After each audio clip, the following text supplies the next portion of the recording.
I want to welcome everyone to our July school board meeting. And we have the privilege of having Ms. Caitlin Bennett here to open us in a word of prayer and also lead us in the Pledge of Allegiance.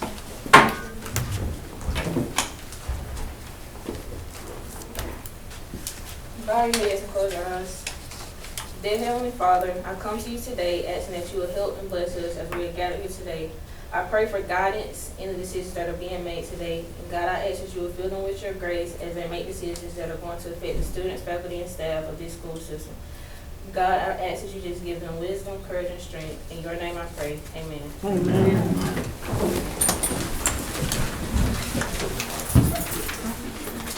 I pledge Allegiance to the flag of the United States of America and to the republic for which it stands, one nation, under God, indivisible, with liberty and justice for all. Thank you. Thank you, Ms. Bennett.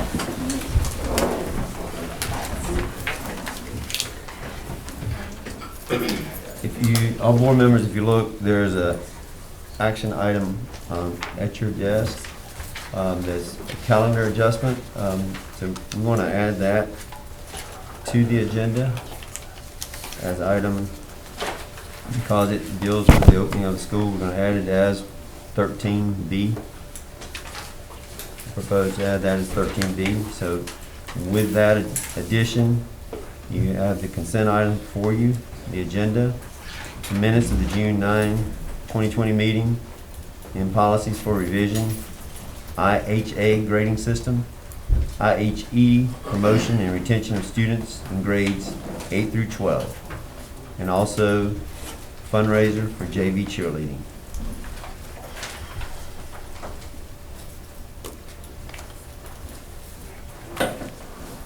I have a question. Okay. Could you give us a few minutes to see what this new thing is before we actually vote on it? We're not voting on it. I mean, this is just to add it to the agenda. Where? I'm asking to add it to at 13 because it falls under the comments of the opening of the school. I mean, it goes along with that. So what number are you adding that to? Under 13 or before 13? I was making it 13B. And okay, all of this is one item, these 3 pages? The other things are part of his, just informational things. Okay, thank you, Mr. Chair. Yes, ma'am. Okay, need a motion to accept the consent items as presented.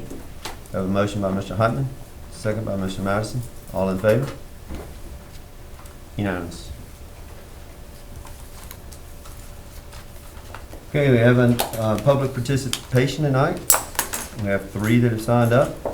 I'll ask you to come forward, and as part of our public participation, we ask you to keep your comments to 3 minutes, and then I'll call the next one up. The first one is Ernest Norman Jr.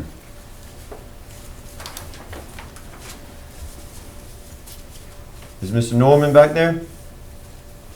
He might have stepped up. Okay, we'll go with Kayla Roy. No, Kay Leroy. Sorry, but I go by Leroy. Mr. Chairman of the Board, I would like to address you concerning starting school. I notice we all have masks on, or most of us do. If you're very uncomfortable, we're all adjusting. You're not going to expect the children to do this for 7 hours. They would have to be socially distanced, as I understand it, 6 feet apart, which is impossible on the buses. And so far, the board that I know of has not given us any kind of inclination of how they would implement it, what safety measures exactly they would take. We're going to use precautions. I think as parents, I realize we give y'all the ability and the authority to take our tax money and use it where you see fit. But this is different than taking our tax money. This is taking the health of our children, which to me falls under parents and guardians. I realize that y'all would have to vote on it, but I think 3 weeks is too soon to try and throw these kids into a classroom or a school where they have no idea what's going on. The older ones do, and they're unsure. We're scared. The little ones have no idea, except that their parents are scared. They're not going to leave their masks on. They're not going to say, a teacher is not going to say, you can't touch that because so-and-so just touched that, let me get sprayed. It's just impossible to implement, as I see it, to keep my kids and everybody else's kids safe right now. I think the school board should rethink starting school as planned and when planned, and back it up as other school systems have today decided to do. They're backing it up by a month. They're backing it up until next semester. University hospital, no visitors. When a university hospital says no more visitors, not even one can go in. My husband's having surgery in August. I don't know if I can be with him. And then you want to take children and put them together in a situation that we don't know anything about. I think it's too soon. I think the public should be aware of what is discussed, even amongst yourselves, what you're going to do, how you plan to do it. Ask for advice, ask for suggestions how we could do it, how many parents could take kids to school, because they're not going to fit on that bus. You're not going to be able to social distance on the bus. So the first thing is, you can't even get them to school safely. And then what happens if a cafeteria worker is sick? What happens if the teachers get sick and there's not enough subs willing to come in? And I wouldn't be willing to go into that situation not knowing.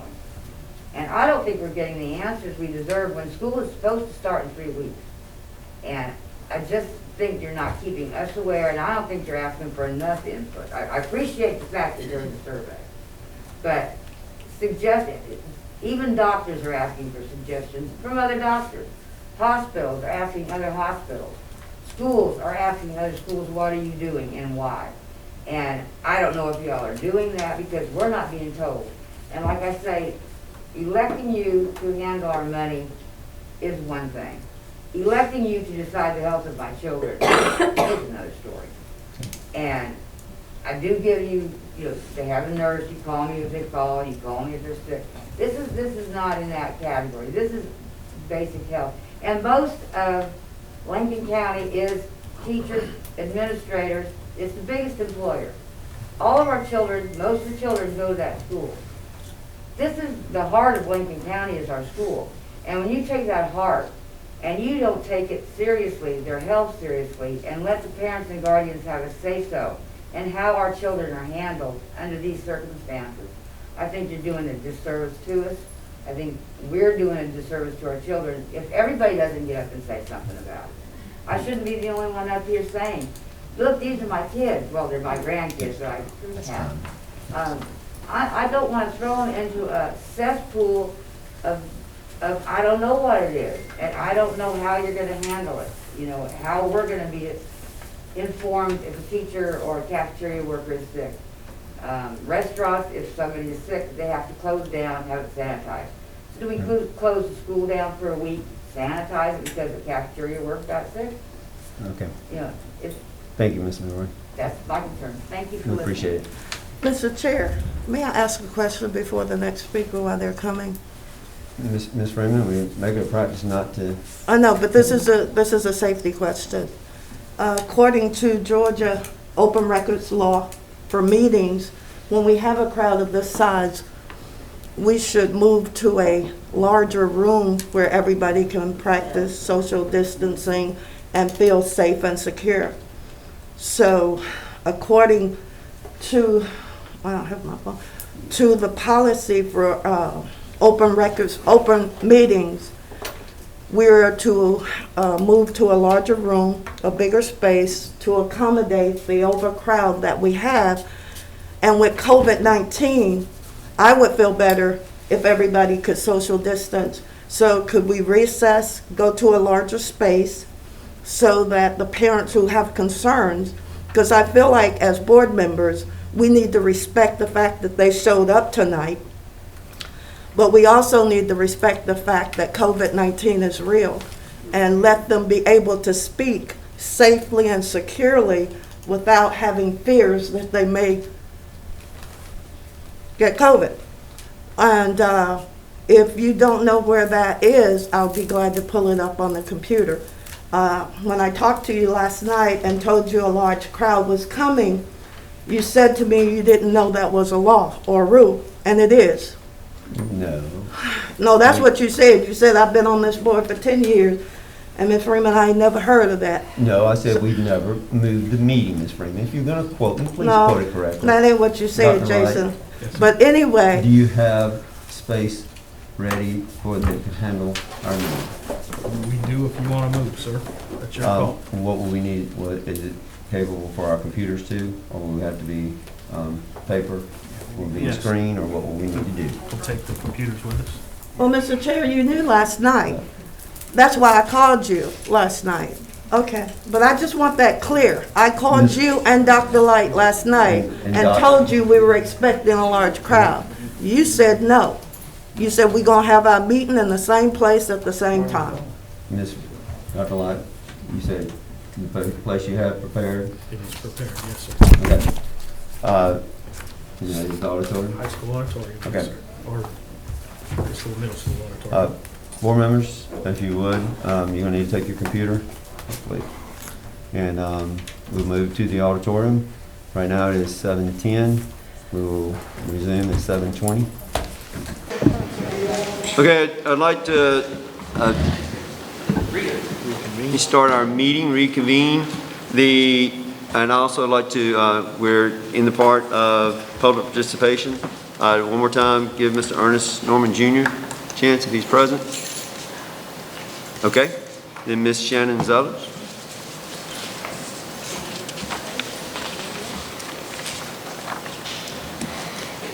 And you, please use the mic, thank you. I'm here concerning the school opening for August the 4th. When I first saw it on Facebook that they were going to a traditional setting, I was like, okay, traditional means what?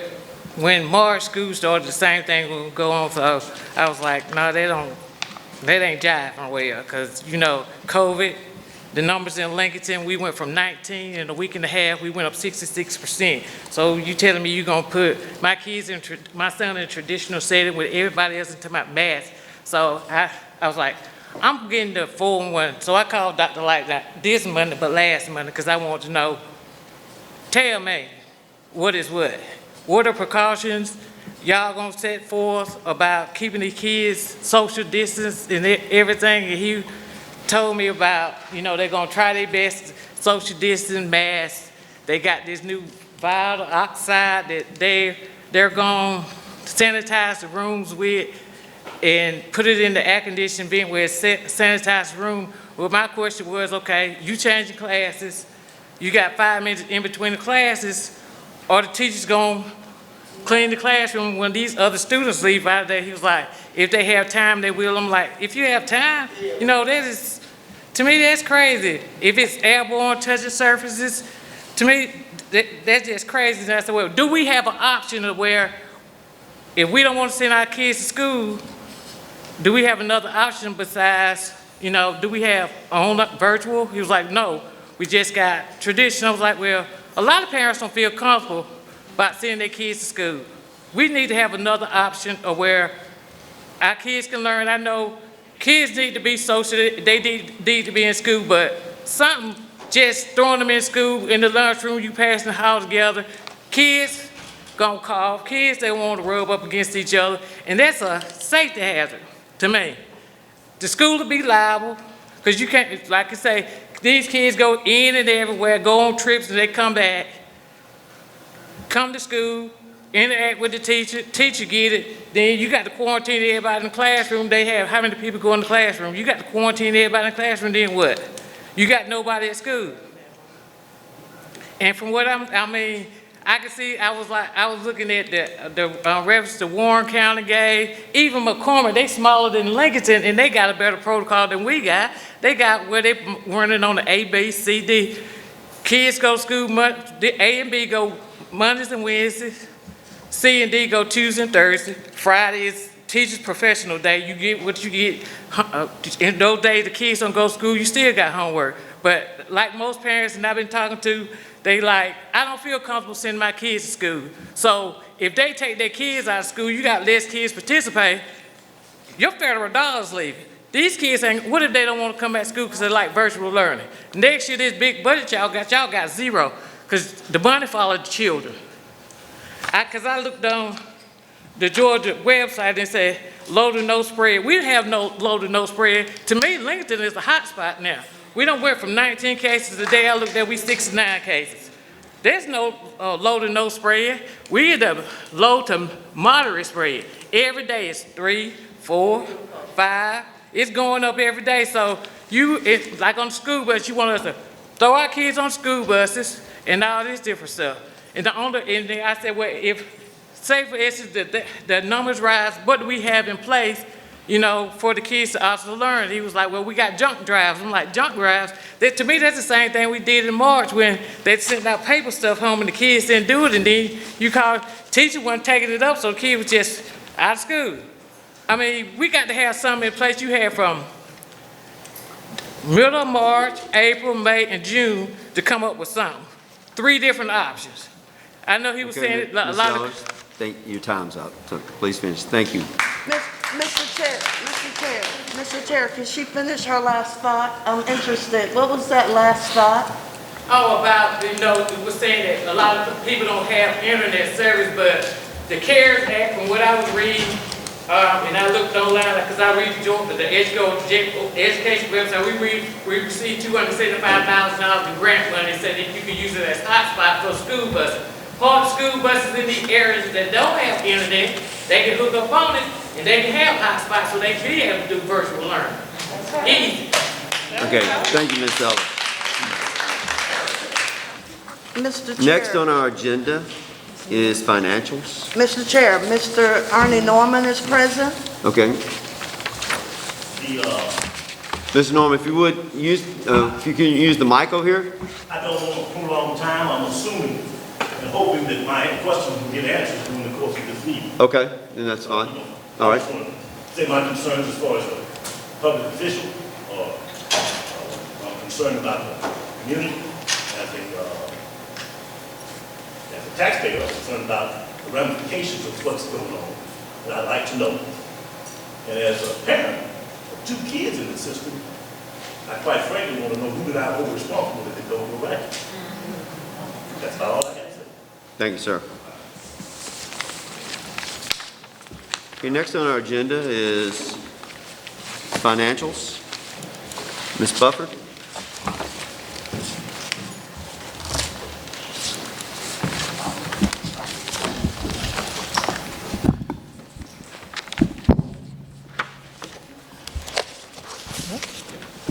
Okay, can you hear me? Okay. So first we have our general fund. We are at 100% of our fiscal year complete. Now we do have many accruals that will take place during the next couple of months. So this is not our final, but this is showing through June. And you can see on our revenues that we are at 100% or higher on all of our revenues, with the exception of the Medicaid income, and that's because with the school closing, we did not get to do all of the services that we normally do for those kids, so we didn't get reimbursed for that. But our revenues are at 101.24% at the end of the year. On the expenditure side, you want that to be lower, and they are. You can look down those and see each of the expenditure categories. We wound up, right now, we're at 94.3%. That may change slightly with all the accruals, like I said, but that is a good place to be as far as our expenditures are concerned. On our balance sheet, we have about 3.28 in the bank. 3.28 million, sorry, in the bank. We have a fund equity of about 2.3 million. You can see that went down from last month, which is normal this time of year. So, but that is looking close to what we started the year. We started with 2.2, we're at 2.3. So we feel like we will end the year pretty close to our beginning balance and break even this year. Our next schedule is the SPLOST schedule. And once again, we were pleasantly surprised with our SPLOST. We got $78,122.29 this month. That is the highest month you can look back and see since before 2012, and maybe in the SPLOST history, I'm not sure. So I don't remember the previous years. But that is a nice sum for the month of June. On our summary, we wound up the end of the year with $372,926.72 in the SPLOST fund, $339,947.85 in the bond tax fund, giving us $712,874.57 towards our bond payments. On the capital projects fund, we have $52,522 available for projects that have not been allocated yet. Are there any questions for Ms. Bufford on this previous year's budget? Just one, Mr. Chair. Go ahead, Ms. Freeman. Ms. Bufford, if you'll go back to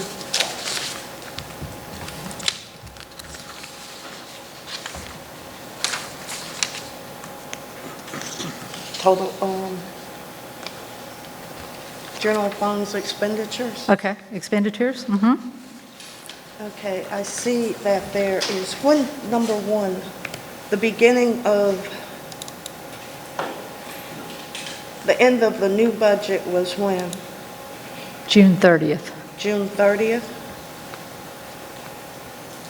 Okay, I'm seeing, so the new budget starts July 1st? Yes, ma'am. So explain to me why we're at 96.33%, 31%? On the instruction? This Is that budget is last year's, Ms. Freeman. That's what I'm asking. Is this last year's budget we're Yes, ma'am. looking at? Okay. This That is was through my the end of question. June. Thank you, Mr. Chair, Okay. because the dates. Okay, any questions on last year's budget? As Ms. Bufford noted, there may be some things that come in and out over the next month or two, and you usually bring that back to us in what, September to finalize? Yeah, usually the August one is the final one. I can Okay. usually get it pretty close by then. But All right, thank you.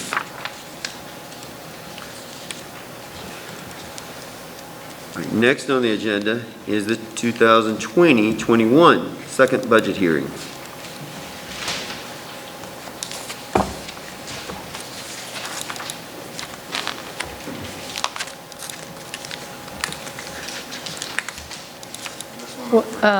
That one first, yeah. Yeah, what I wanted to look at tonight was we're, I guess, officially in our budget hearing now. Comparing the general fund, which is the main one that we're concerned with, from FY20 to FY21, and give you some information on the figures there. The board has been presented with the full budget with all the details, but what we ask you to pass is the summary budget. This first sheet is just the changes. So if you look at that, you see that last year in our final amended budget, we had about $12.5 million in revenues. And next year for FY21, we only have about $11,117,000. So that's a loss of about $1.38 million. The federal sources, the reason it's lower is because I always take out the impact aid money. Now this is general fund only, not the grants. But I always take out the impact aid money because we don't ever know from year to year for sure if we're going to get those. So I don't like to count on those in our regular budget. We add those back in once we receive them and decide how we want to spend that money. The state money you can see, now that includes QBE and some general fund grants.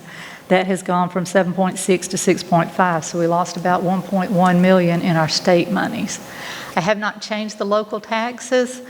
According to Kenny Adair, he thinks it will go up about 1%, but I felt like that was close enough that we just needed to leave our budget where we are right now. We'll wait until we actually get the digest and decide how we want to do with our taxes. So I left those monies the same. In comparing last year's to this year's, as far as revenues, because of the reduction in the state last year was about 60.95% of our total. And this year, it's going to be about 58.62%. So the local money, even though the tax money hasn't changed, it's actually a higher percentage because we have less revenue Can coming you in. say those percentages again, Ms. Buffer? Yes, the state is 60.95% last year and 58.62% this year. So because the revenue went down, we actually, the local taxes will be a higher percentage of our total revenue.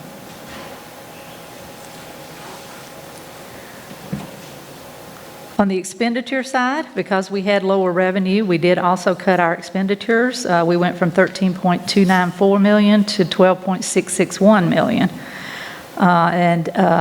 That is, part of that is, if you remember, we talked about the TRS percentage going down from 21.14 to 19.06. We had some salary replacements that reduced some of the salary expenditures. So if you look on the different side there, you'll see most of those have gone down. There are a couple that went up. We hired back the middle school principal, so school administration went up. We hired a full-time instead of a part-time assistant superintendent, so improvement of instruction went up, and we added to our athletic supplements, so pupil services went up.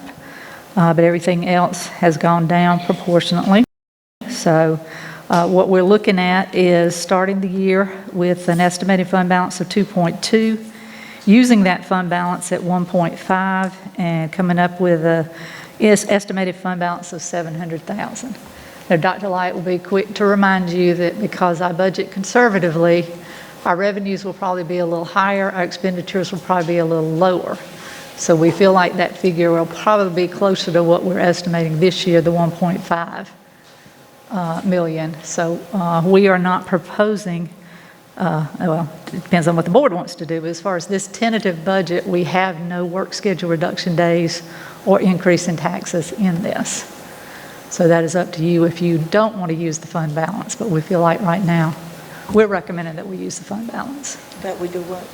Use the fund balance to cover the reduction in the state monies. So on the next slide, you'll see the actual tentative budget as we're proposing it, and we've kind of gone over the general fund. The special revenue funds are grants that we receive from the federal government, and that includes Title I, Title II, Title IV, Title V, 6B flow-through, pre-K, and school food service. The capital projects, you saw that financial statement. We've got the $50,000 set aside for specific projects that we may need in the future. The debt service fund is the bond tax and the SPLOST funds. All that, the SPLOST money goes toward paying off the debt service on those bonds. So you can see we're planning to collect about 1.3, spending about 1.5. We have enough in the fund balance there to cover that, leaving us about $700,000 to start the next year with.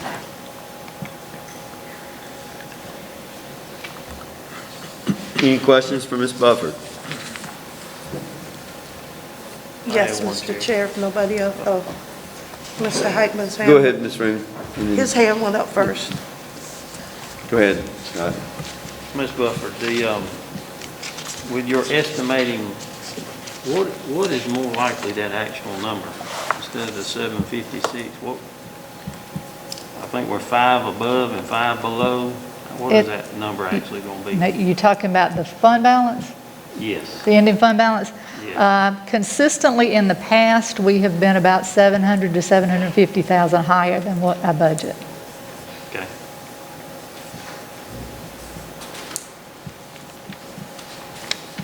Ms. Freeman? Okay. Mr. Chair, I'd like to ask Ms. Buffer some questions. Or should I direct them to the superintendent? You can go ahead. I mean, I think I whoever needs should to get it, direct them so- to the superintendent, Mr. Chair. Okay. Mr. Superintendent, and then he can ask for Ms. Buffer's assistance if he needs it. Mr. Superintendent, as I was going over the draft copy of my budget, I saw that there were several positions in here that are not filled.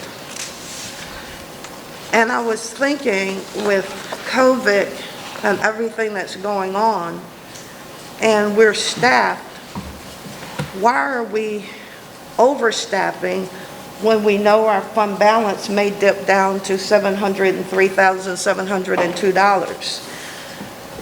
And we're not sure what COVID's going to do, so we're not sure if we're going to start school in August or after Labor Day in September. We know that COVID is rapid here, so why are we putting funds into hiring personnel that is not essential at this time? And if you want me to spell it out, I saw that there was a vacancy on my budget sheet for a part-time math teacher and another part-time math teacher. And when I inquired with this board about increasing, increasing the minimum wage for the staff that we already have who are below minimum wage, I mean, who aren't making sufficient monies, I was met with obstacles. So why are we spending almost $150,000 on personnel that we don't even know if we'll use because we don't know what COVID-19 is going to do? And that's a great concern, because if I'm thinking correctly, and correct me if I'm wrong, either one of you, when we hire retired educators, does the state kick in any money? And I already know the answer, but I want to hear the answer. Well, the money we get from the state is based on the students we have, not the teachers that we have. No, what I'm saying is, does the state allow money for retired part-time, 49% educators? Any student that is in one of our classrooms, we receive QBE for. So the state does pay us when a student is in one of our classrooms, whether that is a 49% teacher or a 100% teacher. Okay, so with what I see on this, for those two part-time 49% positions, it would have, and I did the research, would have been cheaper to hire a full-time educator because of years of experience that raises it up, and also a younger, newer teacher would be lower on the step increase, is that?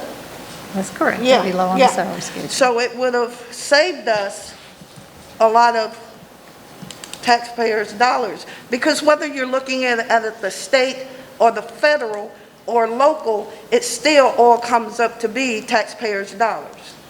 Am I correct? That's correct. That's We correct. We Okay, do thank save money. We don't have to pay So, TR. Mr. Chair, my question is, Well, Ms. Freeman, you asked Ms. Buffer a question, she was actually trying to answer. well, Mr. Chair, we're about to pass a budget. So you don't and want to we're- hear Ms. Buffer's answer to that? Yes, she gave me her I answer. was just explaining that when we hire a person who's already retired, we don't have to pay TRS on that, so that does save us that, it's almost 20%. Yeah, but that's of their true. income. Yeah, but that's not a whole lot of money. When you look at a beginning teacher versus, and I understand that. I did factor that into the equation as I looked into it. But we would still be saving dollars. That's elementary math. So that's my concern, Mr. Chair. My other concerns in the budget is, we as a board, maybe some of y'all knew, I didn't know, I was shocked to see that there were, now I had heard it through the grapevine. I had heard it from the street committee that we were hiring part-time employees. But as a board member, why wasn't I in the loop? Why didn't I know? Why did I have to wait to get this to see that? And the lack of communication is irritating, because it's like the people who know they're going to get the job know before we actually put it to a vote. That's not right. Ms. Freeman, as far as in our executive session, we've discussed names, we've discussed positions. If We you have don't not recall that, discussed I'm these sorry. positions, Mr. Chair. We have not discussed these positions, Mr. Chair. Not to the point where we have said yay or nay. Just because you talk about it, there Well, has and been no You decisions said you made. had not heard anything of it. Yes, we There hadn't made a decision on it. That's part of this budget process. And as you know, I mean, we haven't hired anyone for those. Yeah, but they're in the budget. And let me We clarify have to put in a position, yes. Let me clarify something else that was in the budget. Last year, we hired a part-time person to do what Mr. Edmonds, Dr. Edmonds did. Assistant superintendent. Right. So when I hear that the money was taken out and we had to put it in, it wasn't taken out because I reviewed the old budget and the money was there. But I'm hearing tonight that the money was taken out. We spent less money because we used the 49%, but we didn't take out the entire salary. We just used less. So I'm confused when it says we put it back in because I'm trying to figure out when we took it out. Correct me if I'm incorrect. You're correct on that, because part of the salary is paid out of Title I. You're correct. I misspoke on that. Okay, thank you. She Yes. said I'm correct. Thank You you. are correct on that. So it's misleading, Mr. Chair, to tell people that we're having to put in money in this budget that's before me for the associate superintendent when the money was already allocated. Mr. Chair, I believe in truth and honesty. I believe in saying it right, doing it right, and being transparent. And this budget is anything but transparent. Because I don't know, do you know the names of the people that might be for these 49%? Yes, it's been discussed in the We ain't executive calling no, session. y'all calling it. I ain't heard no names. Sorry, Ms. Freeman. I No, think God you've is been- my you've been in witness. all I ain't our heard executive nobody sessions call this year. nobody's name. Because that would be unethical. Because we haven't seen application. There has not been a recommendation. So you already have applications for those positions? Were they advertised? I've not seen an application, no, Ms. Freeman. Were they advertised, Mr. Chair? Were those I'm not sure. positions advertised, Mr. Chair? I'm not sure. Mr. Superintendent, may I ask the superintendent, Mr. Chair? You can ask. Mr. Superintendent, were those jobs advertised? We did advertise for math positions. Yes, ma'am, we did, absolutely. On what? Ma'am, Where did you advertise? I would have to ask Dr. Gumby, but I know that I put it on the PSC, Georgia teacher, and did you put it on our website? It was on both East Georgia, and I think Michael would have put it up on the district site. So that's where it was. Those advertisements will still be accessible? They would have closed by Who now. asked you to advertise those positions? We decided to advertise those positions because we had retirement. What minute, what month of this year, what minutes? I don't remember. Give me paper trail. Miss O'Neill retired in February, wasn't it? Or was I it believe January? that's when she declared, but I would have to go back and look. But I know that she did retire, and I know the board approved it. I remember asking a question and I was told we have enough staff because there was another person on staff who, I think I can say this, who left another position but not their teaching position. And as I understood, they were certified in math and that's where they would be used. And they That's did the not- discussion. I mean, that's the ideology Yeah. that I remember. And they did not sign a contract. Were they offered one? Yes. Did they send in their letter of intent? Was a letter of intent received? For, Was a letter, let me take this down, was a letter of intent received? Yay or nay? oh, no. No letter of intent was received? No, Not even, okay, not at all? no, No correspondence whatsoever no, from that individual? no, None at all? no. Okay.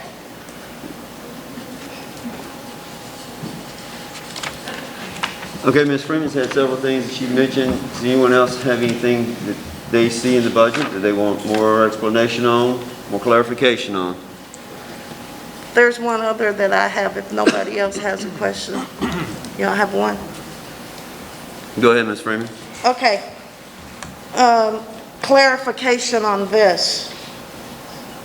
Is our new head coach athletic director's salary, is any of that coming from FTE money since they don't teach any classes? No. So that's all local tax dollars? Yes. And what amount is that? His salary? Excuse me? You want his salary? Whatever the amount is, it's coming from local tax dollars. It should be on the sheet that you have there. The No. It should be on the high school sheet that you have there. Mine are out of order, so I thought you could get to yours quicker.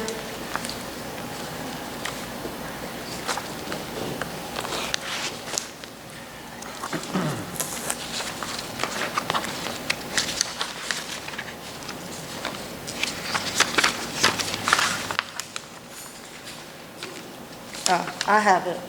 You got it? Okay. Did you find it? Yes, ma'am. Okay. So what's that amount? And it's 49%, correct? Yes. 49%. Well, yes, yes. So this thing that says teacher is incorrect because he's not teaching, correct? It's labeled here teacher, but he's not teaching, correct? My I'm understanding asking a is he's question. Mr. co-teaching. Superintendent, can you answer that?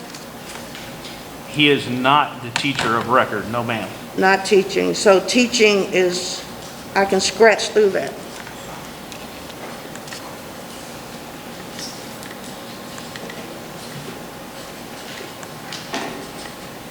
So that salary from local tax dollars is what, Ms.? $58,686.92. Say that again, please. $58,686.92. $58,686.92 of local tax dollars going to that position, right? No classes, the only interaction with students is athletic, correct? My Correct? understanding is he's co-teaching. I'm trying to understand. Mr. Yes, Ms. Superintendent? Freeman, that was approved back in, earlier on, so I'm not sure why we're discussing that particular February, one March. right now. Yeah.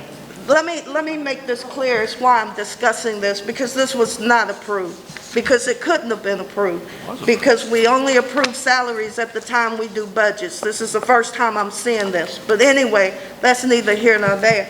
Shake your head. But the truth is the light. Mr. Chair, have you ever said to any employee, you better do this, get this person fired, or somebody else's job is on the line? Have you ever made that statement, Mr. Chair? No, You've never made that statement, Mr. Chair. Think about it for a minute.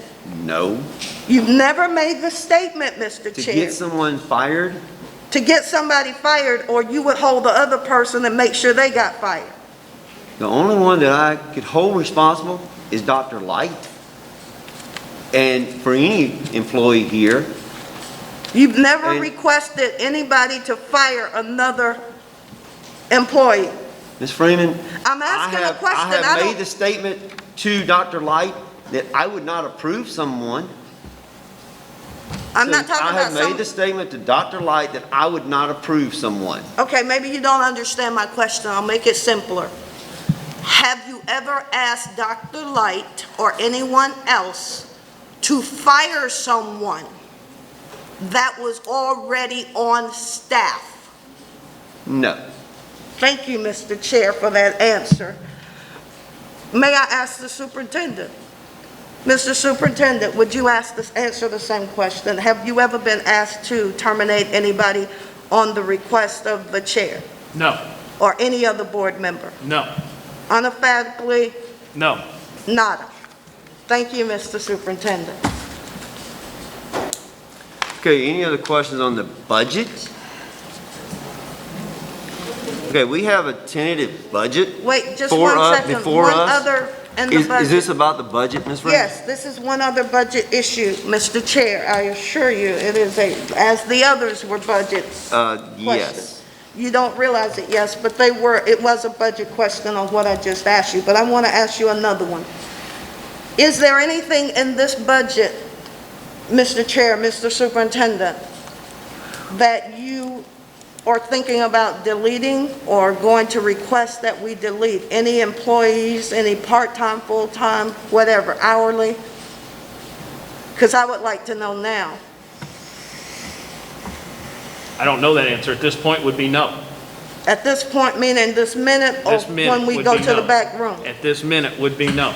I do But not. what about when we go to the back room? It's not going to change a thing. It's not going to change? No. Okay, thank you. Thank you. My answer is no too, Ms. Rainey. Well, you know what? I heard you loud and clear. All right. Thank you, Mr. Chair. We have a tentative budget before us. A couple things that we need to make the decision as a board. To accept the budget, the positions, the things that are before us. The second thing is, are we comfortable with the end numbers that are given by Ms. Bufford for our end of the year? So if everything goes as is listed, we're using our fund balance to cover the differences, the offset of what we've lost at the state. Are we comfortable with doing that? Although we wouldn't vote to raise taxes tonight, but that is, this is part of this budget that we need to think about. Would we do taxes to make up differences? Would we do work schedule reductions days? So those are different options. So we need to decide, are we content with going into our fund balance, or do we want to look at some other things to keep that fund balance from going as low? And this is our discussion. So anyone got thought? Anyone want to express their thoughts on that? Mr. Chair, I have a thought if nobody else does. Did you have something for us? I'm in agreement with going to the fund balance and not raising the taxes Okay. and work school reduction days. I'm not for that. Okay. Mr. Hartman, did you have a specific comment toward the budget? I just kind of want the public to know that Ms. Bufford's numbers, they kind of misleading, and this is one time when it's a great problem to have, and I was wanting the public to know the actual numbers, if she could go over that real quickly, a simple, this is how much we have now, this is how much we're going to take out next year, this is how much we're actually going to have. Is that, or is that, Well, I see you got the 723 there, and that's estimated, so.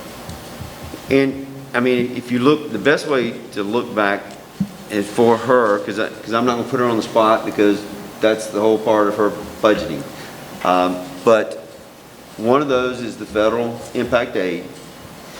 We've gotten it every year that I've been on the board. So that's right at 10 years, and that's usually around 270,000. I think last year was 268. So that's an income that she doesn't put in there. And then as you looked at the actual expenses, we came in around 94% this year. So 94% of that's another 600,000. Right. So, and that's just rough, correct me if I'm wrong, but so pretty close. those numbers would raise that 700,000. If all that came in, that would raise it back up to about 1.6 million. And so that's, That's I kind think of that's what the I want numbers to that hear. you're wanting to hear. And we probably won't get that impact aid, just based on the way the federal government's set up now. We could just, y'all throw that, y'all don't even count that anyway. And that's why she doesn't have it in there. So you're So, at 1.3 roughly. yeah, so that would take it back to 1.3. Okay. So that's the main reason I was supporting the same thing that Dee said. Okay. Mr. Massey? I'm for going in the fund balance also, and we might have to adjust next year and go up on taxes or whatever. I think we just need to go into the fund balance for this year. Okay, Ms. Freeman? Mr. Chair, I'd like to ask this question. Have we looked at the budget and other options, like if we start school at a later date? I'm just going to throw out after Labor Day. That would be, how much, what I would have liked to have seen is several options of the budget for starting dates here, starting dates, and what would if we have to go to digital learning, what would the budget look like then? Would it be an increase or decrease, or would it level itself out? These are all questions. Well, That- when you that I asked would like- about the extent delaying the start, are you wanting I'm to? older, so let me finish. That I would like to have answered so that I can be a good steward of the taxpayers' dollars. That's one of our first golden rules as board members, is to be good stewards of the money. And it's kind of hard to be a good steward of the money when we only have one option in the midst of a pandemic, because things are going to fluctuate. And are those fluctuations going to be higher? Because as I understand it, and this is pertaining to the budget, and correct me if I'm incorrect, if there is a child or a teacher who's in our school system and they test positive, or if there are 2 or 3 that test positive, as I understand what I saw on the Georgia Department of Education, then we would have to shut down for 14 days. Am I right? Not according to the new guidelines, no, that's not true. Depends on how that student is exposed, where that student's I exposed. said teacher or student, Dr. Light, not just student. Yes, ma'am. So if a teacher, student, if it's more than one case in our school, you're telling me we don't have to shut down and clean anymore? Dr. Light? According to the new guidelines, what we have to do is we have to isolate the individual that is identified as a positive or identified as a possible positive, and then we isolate the individuals that could be a secondary positive. We clean that room as quickly as possible within 24 hours, and we can maintain school. So won't the student be in other places other than that one room? Okay, but Thank you, ma'am. let me ask this, because this is a budget issue. If we have to clean those areas, and let's say it's a half a dozen, let's say it's a dozen people that come in and they're tested, to stop mass hysterical, I don't have a child per se in the school system, but I look at all of your children as my children, every one of them. And having that train of thought, I would hope that we would shut down, give everybody an opportunity, because I'm sure that our teachers would even be concerned. So to shut down and give everybody an opportunity to get tested, because do we have in here in the budget that we're gonna have bus monitors to take children's temperatures like other school districts are doing before they get on the bus? Do we have in this budget, I didn't see it, so if it's in here, please bring it to my attention, but do we have in this budget where every child that enters the school from the front door or the cafeteria door will be temperature taken, and staff included? Staff included? These are precautions that everybody else is using. I didn't see it in the budget. Y'all might have it put under something else, I don't know, but I need clarity on that before I can make an intelligent decision of the taxpayers' money, because these things may happen. You guys said back in March, oh, it's going to be over, the summer, we're going to go back to usual, we're going to do this, going to do that. But then the numbers went sky high. And I heard you, Mr. Superintendent, you said Lincoln County, we only have, I think at that time you said 56 or something, and you and I were discussing it. But I said if you look at per capita, and so we have 7,000 plus people in Lincoln County. So per capita, per 1,000 people, we're higher than some of the larger cities per capita, if that's how you want to look at it. Being a small place and having numbers like we have, having deaths like we have, we need to put something in this budget, if we don't already have it, but I haven't seen it, to have options. Okay, this is what the budget will be if we have to go to this. Because we've tried doing it after the fact. We need to do it before it happens. Ms. We Freeman. need to plan. Mr. Chair, I have not given up the floor.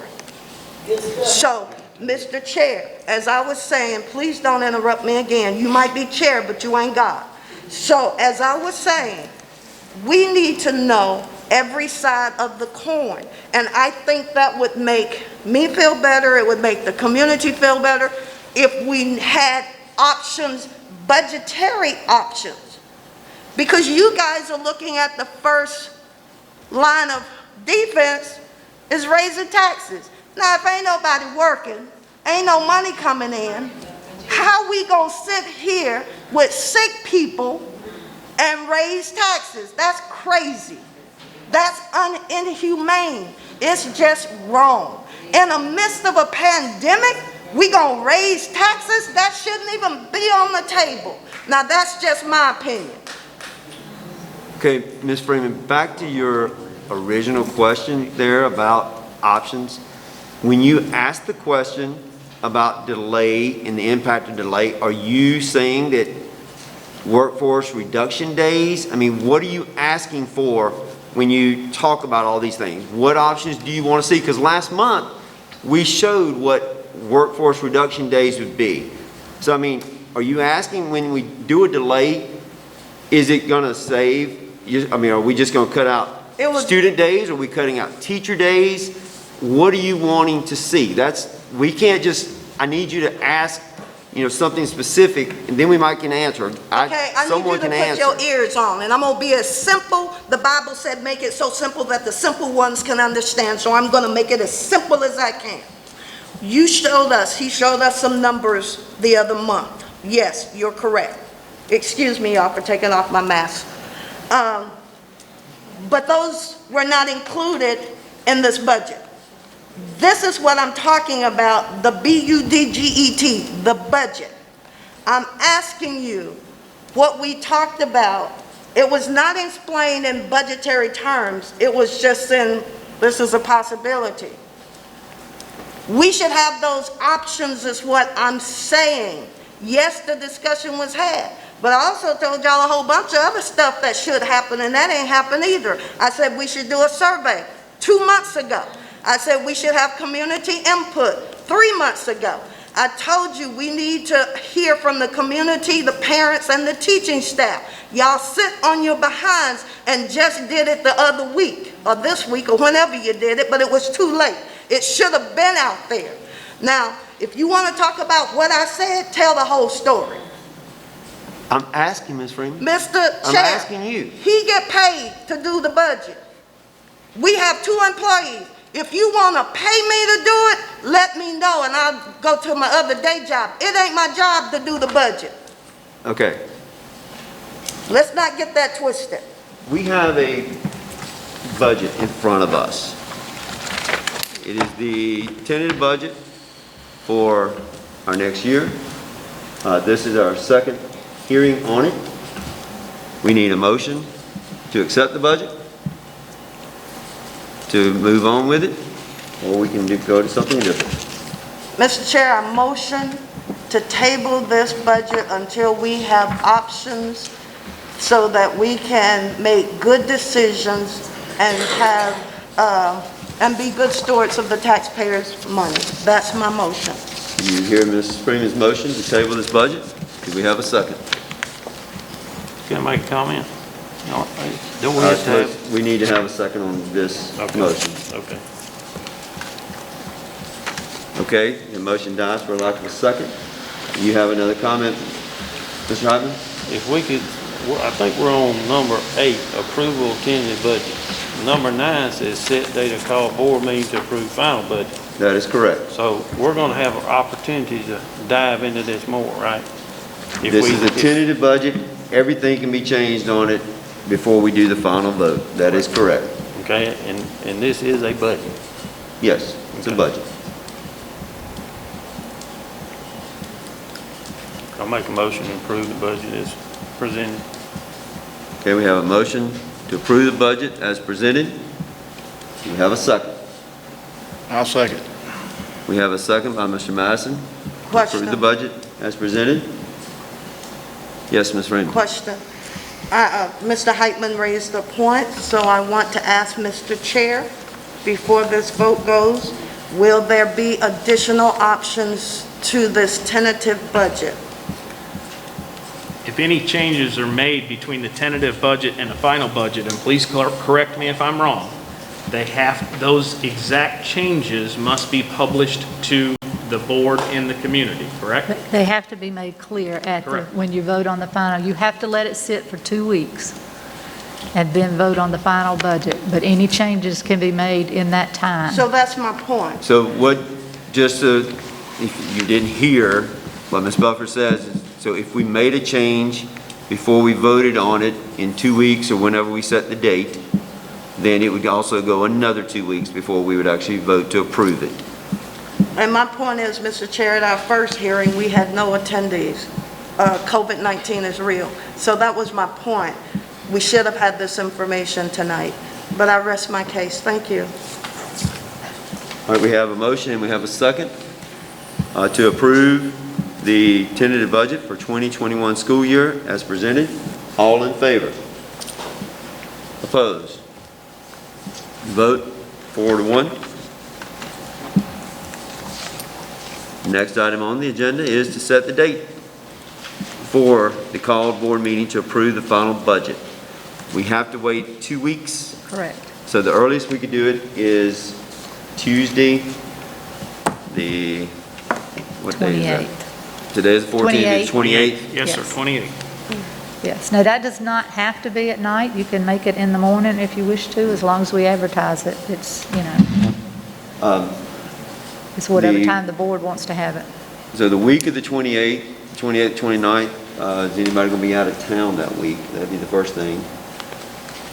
What day is the 28th? 28th is a Tuesday. Tuesday. Do you know your schedule? Would That's you be the able to- last You Tuesday? prefer early? Yes, last correct? Tuesday of the I have an month. appointment, but that's fine, I have a 2 o'clock appointment. That's the earliest. So 28th, we can if do we it. did To it that. Can we like do it 8:30 or Can we do it after? 8:30 on the 28th, No, please, can we put some more dates out here?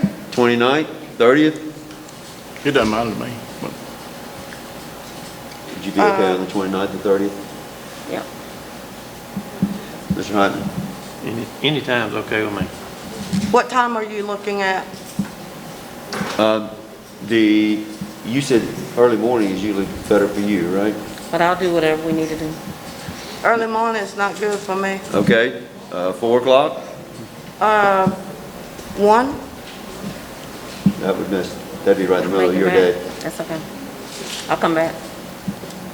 Which day of that week would be better for you? You said you have an appointment in, That's Tuesday. 28. okay, so the 29th. That's fine.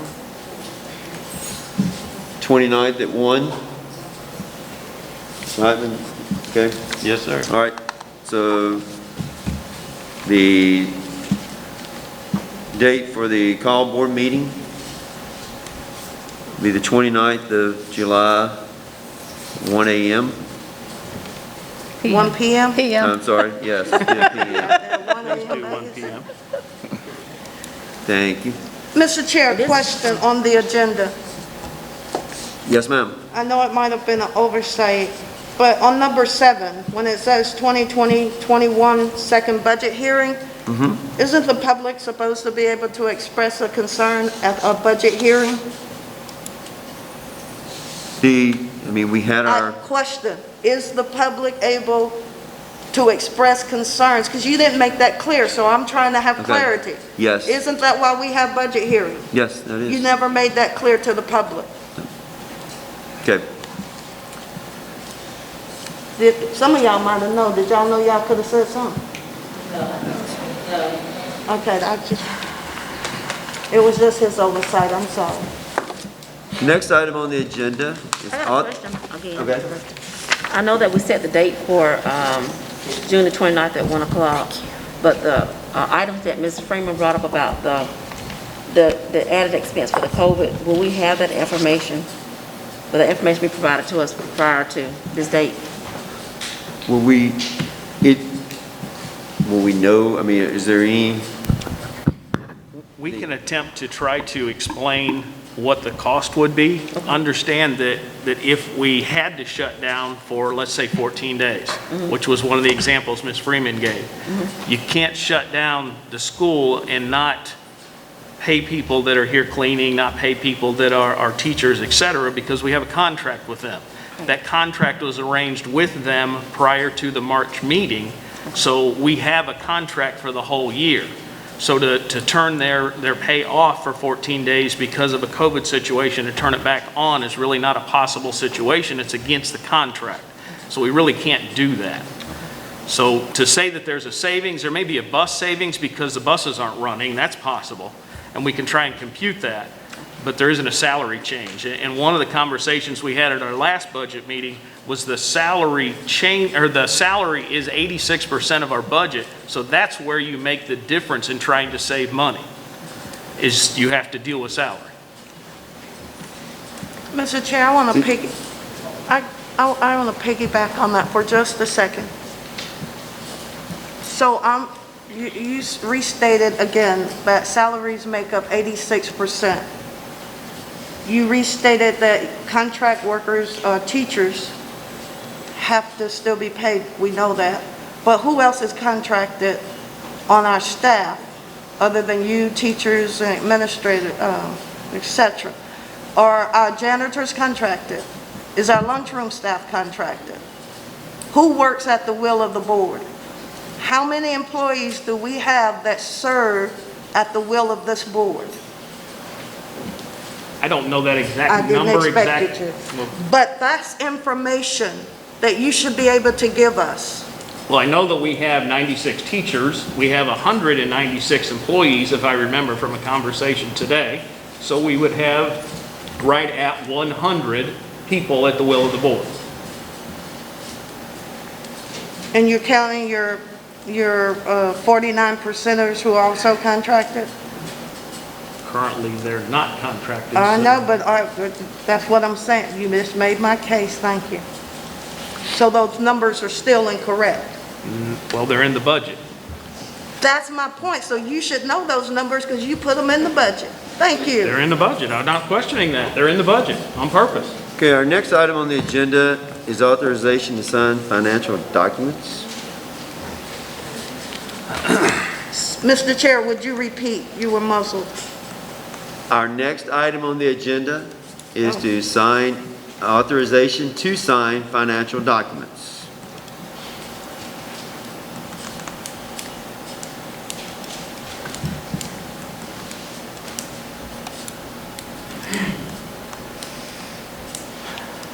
The document that is being requested is through the financial lease of the equipment for the electronics for our new LED lighting. Our LED lighting was installed just before and during the pandemic. So normally, we would have received that financial documentation to sign for the paperwork, more than likely in April. Unfortunately, the pandemic happened. Everything closed. We did not have the opportunity to be able to sign those documents because they weren't completed and presented to us. Now they have been completed and presented to us. I'm asking that the board give us permission or authorize us to sign these financial documents. Again, that would have been done a while ago. One of the advantages that we didn't anticipate with this happening is the finance amount went from 2.6 down to 2.25. So it actually saved us a little money that we got to wait, but it was not within our control. we were forced to wait. I'm simply doing procedurally to ask for authorization to sign all of the financial documents. These are the LED lights that we voted to approve back in January, or was that February? I believe January. All right. Can I get a motion? What date did they install these? They were installed multiple dates because they went all over all of our buildings. The elementary school was done first. Then we came over, to the middle school, did middle and high, and then they came up and finished in our office at the board office. I'll ask a simpler question. What month was these installed? March and April. Thank you. I make a motion. We have a motion by Mr. Heitman, Second. second by Ms. Barksdale. All in favor? Opposed? 4-1.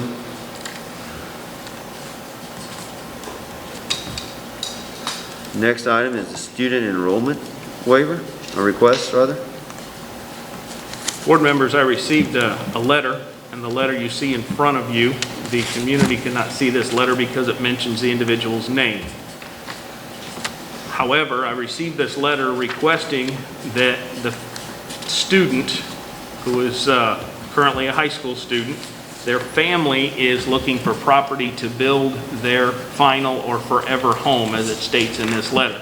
They're requesting that their student enroll in our school and not have to move in the middle of the school year when that house is completed. The student is a Georgia student, so there would not be cost for out-of-state tuition. However, there would be the following of the FTE. This student is, from our research, a very good student, and you can see that in front of you as well. Takes advanced classes and also scores very high on those classes and did not have a discipline issue. I am recommending, as well as Dr. Gumby and Dr. Wolski, who is here tonight with us, have all recommended that we enroll this student.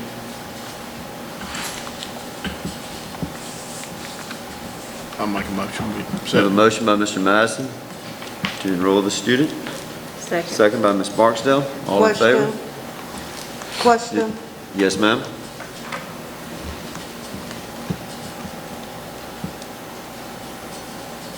Do you have a question, Ms. Freeman? Yes, I do. I have the floor. Give me a second. I just received this. I don't get my package because I won't do Board of Education stuff on my personal computer, so I'm just reading this. 1 second. I have this question because I'm reading this letter. And 2 or 3 things jumped out at me. So if I could direct this to the superintendent, Mr. Chair. Go ahead, Ms. Freeman. Mr. Superintendent, Yes, ma'am? they mention a skill in this letter. I can say it like that, I believe. Do you see that? A skill as far as the student's capability in advanced classes? No. It's the 3rd sentence. Partway through.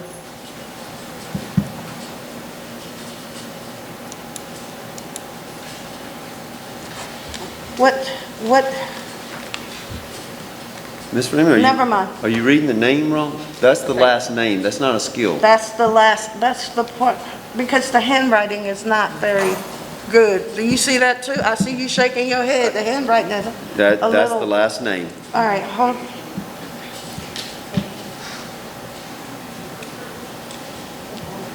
Well, what's that number where it says GPA? Can you put it on a piece of paper and tell me what that number is? Well, Because I can't read that. there actually isn't a number in the handwritten area. I've supplied that. The report card underneath is as you the slide second down. one below it. Look right there, Ms. Freeman. Can you see that? That's a report card. Okay, all right. So this student will be dual enrolled here in UGA, correct? Not UGA, it would be GMC. GMC, If whatever. they chose to, yes, ma'am. But that would be an option to them, yes. Well, in here it says, okay, now I'm confused, because it says,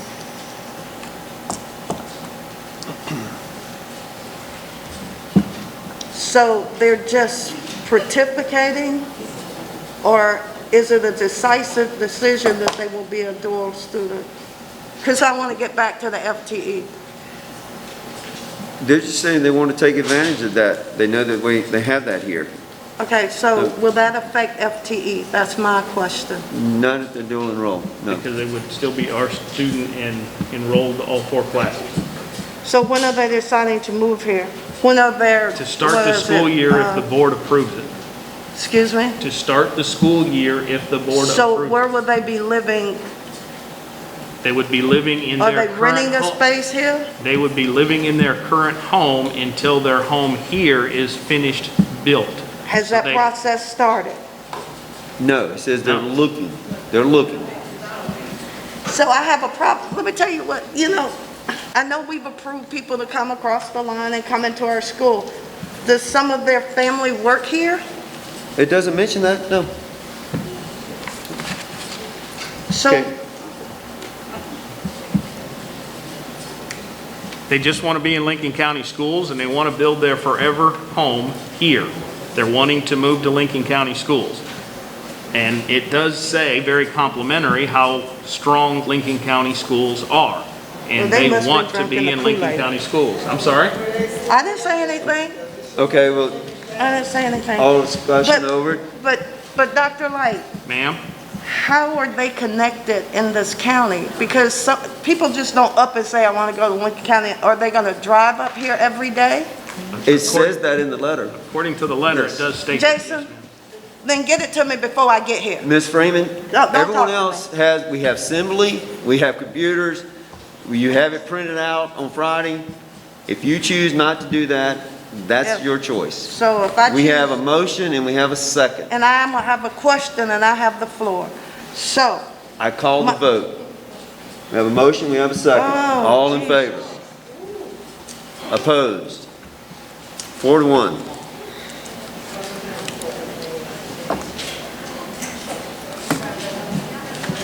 Next item on the agenda, policies for review. We have policies DK, which is Activities Fund Management. I ask our audience, if you would, to please not talk during our meeting. Thank you. Policy EBB, Accident Prevention Program. Policy EBB-R, which is Overview of Safety Inspections and Accident Prevention Program. GBRJ, Substitute Teachers. IDAG, Values Education. JBCCA, Unsafe School Choice Option. And JBC-E, Social Security Numbers Exhibit. And JBH, Activities Funds Management. All of those policies are for review and do not need to be altered. Any questions on any of those policies for review? I have one question, Mr. Chair, on policy GBRJ, which is dealing with substitute teachers. Yes, ma'am. Yes, ma'am. What does, what if during this pandemic that our substitute teachers list kind of dissipates? Then what are we going to do then if teachers get sick? What is our other plan for that may possibly happen when substitutes say, no, I ain't coming? Get the board members. Ms. Freeman, that's actually not part of this policy. That will, I understand that. I thought about it when I saw this policy, and what I'm asking, Mr. Chair, is do we have a game plan in case we lose our list of substitute teachers? That's what I'm asking. So it does deal with this Well, policy. Can you say that for when we're talking about the opening of the school portion of the Okay, I'll superintendent? save it. I'll put it right here. Thank you. Okay, if no other issues or discussion on the policies, now we move to item 13, the superintendent's reports. First item on the superintendent's report is the MRA visit. I know that this board has discussed and for the obvious reason been very interested in how that was going to happen. Our system is scheduled to have that visit, which is CTAE, Career Technical and Agriculture Education Monitoring and Risk Assessment, this fall. Normally, there would be a team that would come to visit. There would be a team that would be in our school observing how our students behave, how our teachers behave, how they interact, and how successful they are in the classroom. Unfortunately, with the COVID-19 situation, they are not going to be able to do that. Our system will be reviewed virtually and will be in contact with them via the computer and online. I did not want the board to be confused and or blindsided with not knowing what was going to happen with this, so I wanted to bring it forward as soon as I got it, which I got it June 19 after the June board meeting, so I wanted to share.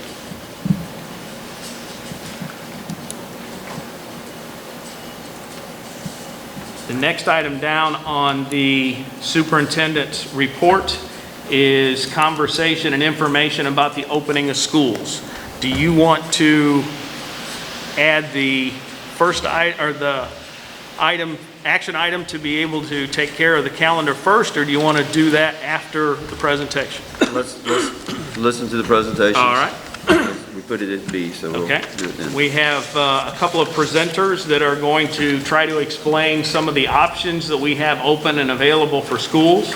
We did hear our parents. We did hear what the most recent information from the state is, and we wanted to share with you what our plan is so that we can try and sort this out. I do want everyone to understand that it is obvious that back on June 15th, Lincoln County only had 21 cases. However, 24 days later on July 9th, we had 67 confirmed cases as we have today. That's an extreme jump in 24 days. This changed very drastically. We did not do surveys back when we had 24 cases or before that because it wasn't necessary. We didn't need it at the time. We didn't have a spike. We now suddenly have a spike. We now have to do something. If you notice from the school districts around us in the CSRA, those school districts are all backing off of their plan and doing something different because when they did theirs real early, they're also dealing with another spike if they had one before. So now they got to reevaluate. We're actually in a much better place because we have reevaluated very recently and we are looking at it in a much more recent data. So we are, in my opinion, going to have a much more conducive plan to what our students need. That's the reason we didn't do a survey back in March. Mr. Williams, are you ready, sir? Is it going to be on the screen? Yeah. I'll pass those up for you. Go ahead. Sir? Okay. Thank you. This is the survey data. We wanted you to have that.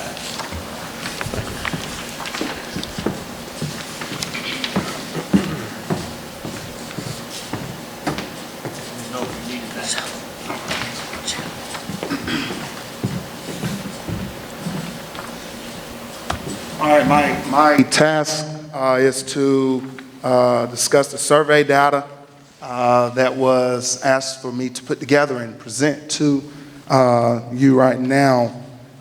We surveyed the community. Well, let's go back and see. There are several districts. I've contacted several districts to get their ideas and figure out some things that they're doing. And we are in similar situations to several districts. There were 2 districts in the CSRA that had their plan, a plan set kind of like us in June. And then there are other districts that had a plan that was traditional, but they have changed. Warren County has a hybrid, and they have changed this now to also offer a virtual option. McDuffie County is offering traditional or virtual. Wilkes County right now is traditional, but they're going to decide their vote on July 20th at their board meeting, whether they're going to, what plan they will have. Richmond County in June and Columbia County in June came out with a traditional or virtual option for their parents. Glasscock County right now is traditional, but that may be subject to change. Jefferson County is traditional and or a virtual option that parents can choose. Jenkins and Maine were unable to get that information, and Hancock called them and they don't have their information posted. So that's a general idea of kind of what other districts are doing. Several other districts, I believe Wilkes is sending out an additional second survey to their constituents and their stakeholders. So there were 2 surveys sent out on last Thursday, July 9th, posted on the district webpage, Facebook, I believe the school web pages, and mostly their social media also. For the community, 420, as of 4:58 p.m. today, 426 responses, 66.9%, 286 people responded that they would prefer virtual or at-home learning. The question was, given the specifics and current health information include treatment, prevention regarding COVID-19, which back-to-school model do you prefer? So out of the 2 options that were given, 66.9%, 286, preferred virtual learning, and the other percent, which should get us at 31.9%, and that 1.2 is the same. There was a glitch in kind of the first 4 people that completed the survey. So that goes in the blue, that little orange slice right there. So that represents 140 people of the 426, getting us at 33.1% preferring traditional. When we get to the parents, you see that the virtual at-home learning, 51.8% of the respondents out of 701 responses. Again, this is at 4:58 today. Prefer virtual learning. 48.2% prefer traditional in-class learning with social distancing and masks. Next question was posed, if schools resume traditional in-class learning only in the fall, would you send your children back? 59.5%, which is 417 responses of the 701 responded. If there's their only option, then they would send their children back. 40.5%, 285, again, out of 701 responses, stated they would not send their children back. We also asked them additional information just to kind of see what grade and what area the children are in, out of the responses. As you can see there, about half of the respondees have children elementary. Other have children that are pre-K below, 77 or 11%. Middle school, 38.4% of respondents say they have middle school children. And out of the 701, they also 40.5% have high school students also. That doesn't add up to 100 because they can have children in different categories. Also, we asked them what's their best situation regarding the internet. 73.3% of the respondents said that they have access to a reliable internet connection. That's 515 or 701. 119 people, or 17%, only have internet access using a cell phone, and 9.7% or 68 do not have access to internet. So we go to the staff. We also surveyed the staff. There was an internal discussion that we sent to the staff that was not on a public forum, but sent to all the staff members. Out of 124 responses, I believe Dr. Light says 196, I think, based on what Mrs. Freeman stated, track force, I believe at 192. Out of the 192, we have 124 responses thus far. Again, as of 4:58 p.m. today, we have 38.7%, 48 people in the orange say they are, instructors say they are somewhat comfortable. 21.8%, the red, said that they are comfortable. 16.9% of 21 say they are very comfortable. Together, that is 60.5% that say they are very or comfortable. 77.4% are comfortable. That leaves 20.9% of our staff say they're not very comfortable right now leading in-person instruction, face-to-face traditional. Then we go to the next question.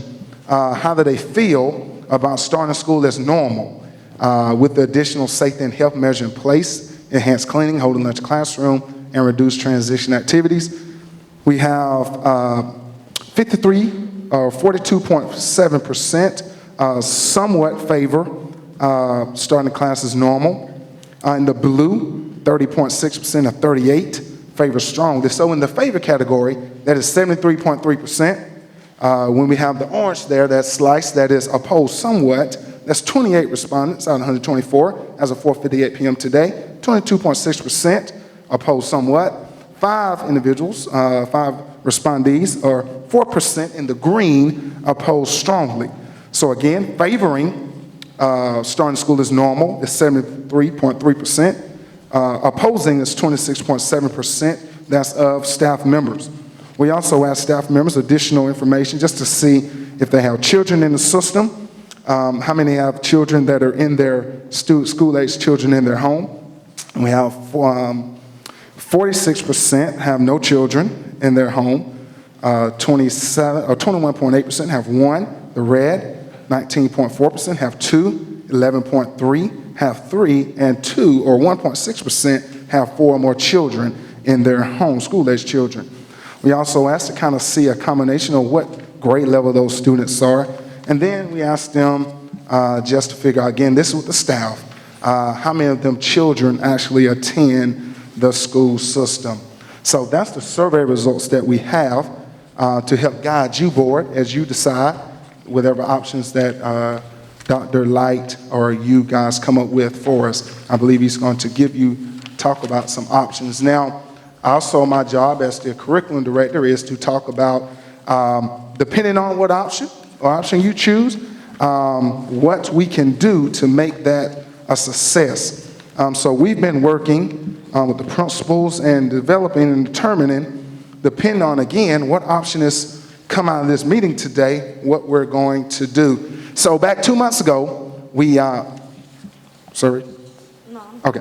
2 months ago, we developed and presented to the board a learn from home policy so that if the school does shut down, we do have a policy for that. So that has already been done. But if we have right now, it seems that there may be based on the responses, so we went ahead and developed a plan if you decide, board, that we'll have a learn from home or distance learning if parents are given that option, or if you choose for everybody that option. That would constitute where parents will have, based on what happens tonight or whenever you decide, parents will have additional time to make a decision based off the information given to choose if you have 2 options or 3 options, whatever you decide. Parents can choose if they want traditional or virtual. If a student chooses virtual, they'll have will individually look at the students on a case-by-case basis.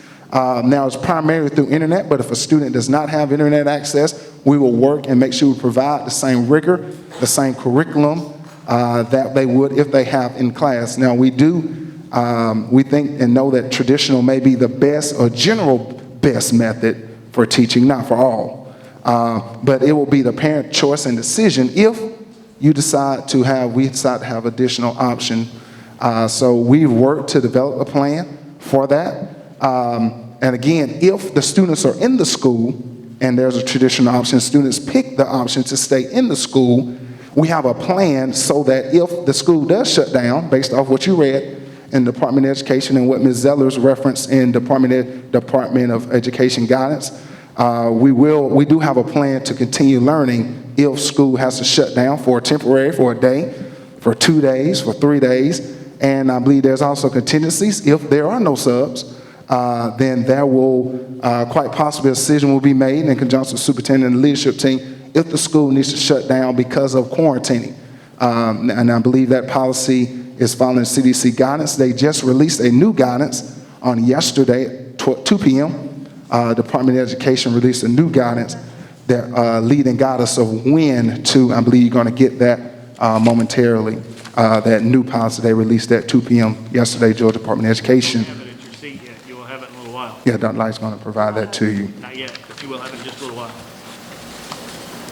If a student chooses virtual, they are able to participate in extracurricular activities.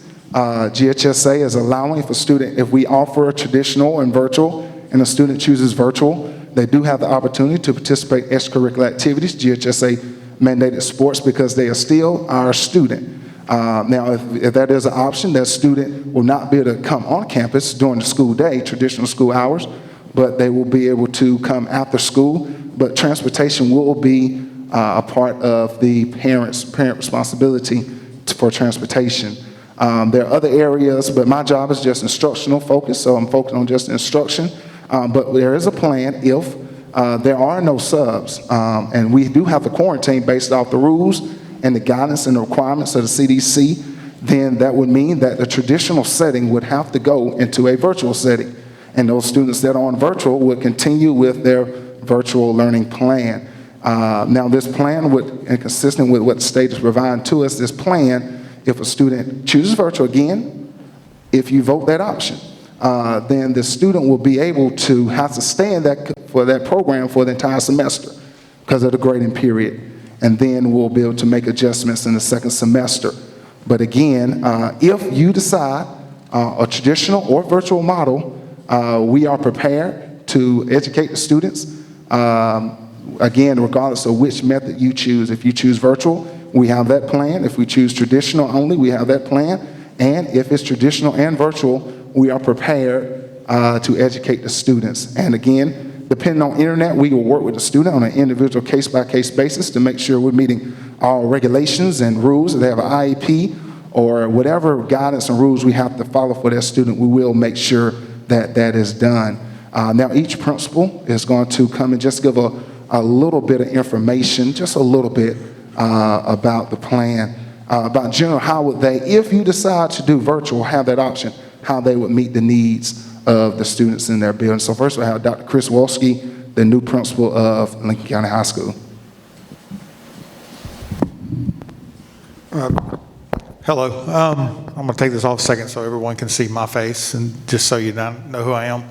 But I want to thank the board, Dr. Light and Dr. Gunby for hiring me, giving me an opportunity to work with your children. I can assure you, we're working with Michael, the other principals, Dr. Gunby, Dr. Light. We take this very seriously. This is as serious as it gets. I mean, this is life and death in many cases, and we understand that. But if the board does choose to be able to use an at-home learning or school learning, we will take every single child, whatever choice that is, and tailor their learning needs to meet their needs specifically, and to make sure they're getting their credits, and to make sure it's not going to be, I'm coming from McIntosh County. Those kids we got out in March, and it was my understanding it was much the same way here. It will be a totally different learning environment this time. It was hang on by by your nails, skin of your teeth, and just let's get to the end of the year. It will not be that way. We are much more prepared now. I've already got meetings planned with my staff based on what the board decides tonight. On Monday, I've also got a student committee getting together to get input from the students and what their fears are coming in. So if you have any questions, my door is always open. Please come up, talk to me, shoot me an email, call me. I'll be as accommodating as I can be, which we'll sit down and we'll talk about whatever you need to, and if it's your individual child or just the school in general. But please feel free to come up, call, or email at any time. Thank you. Ms. Burt is next.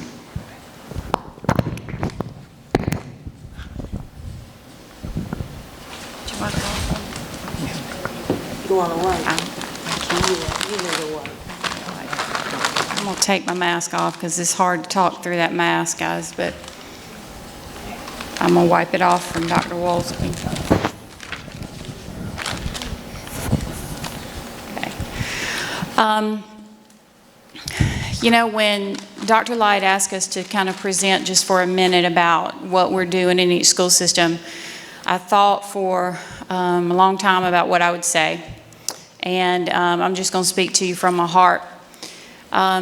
We have spent at least one day every week, sometimes 2 days a week, meeting for 4 and 5 hours, sometimes 6 hours at the board office, trying to come up with a plan.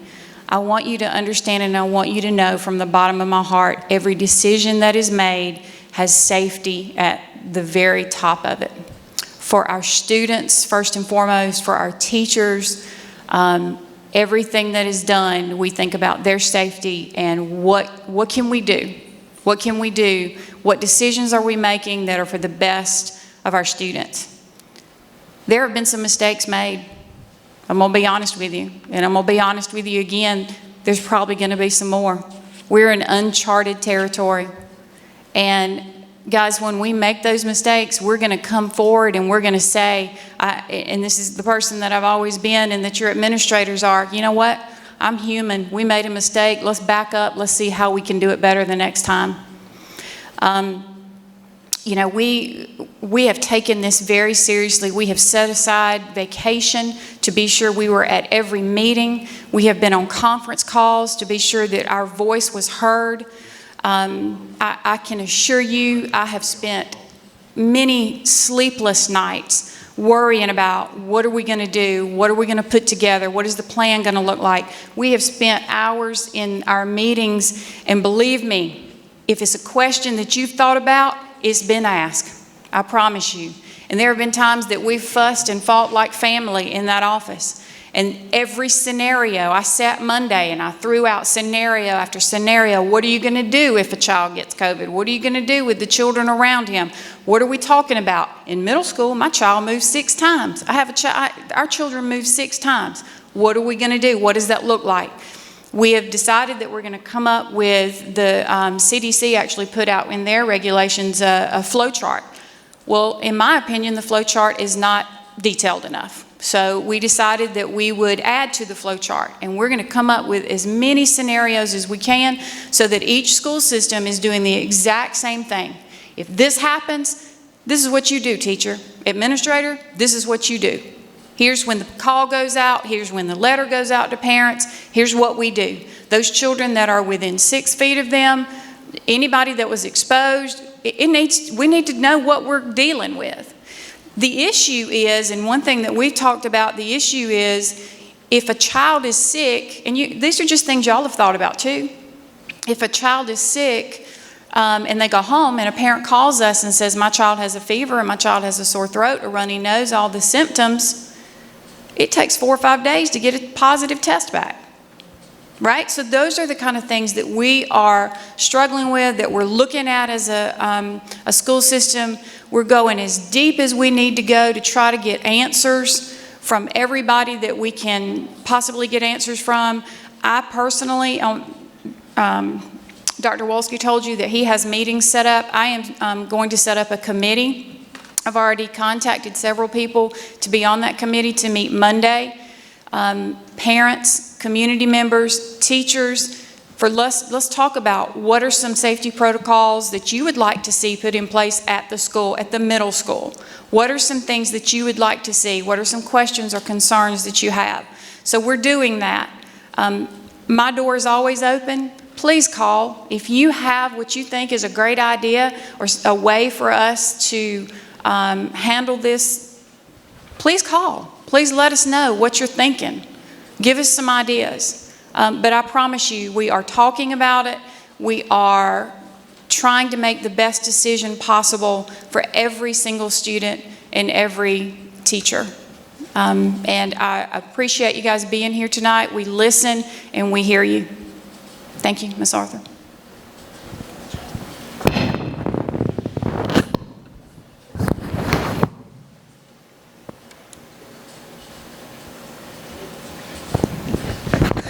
Thank you. I think Dr. Wolski and Tanya have stole much of my thunder.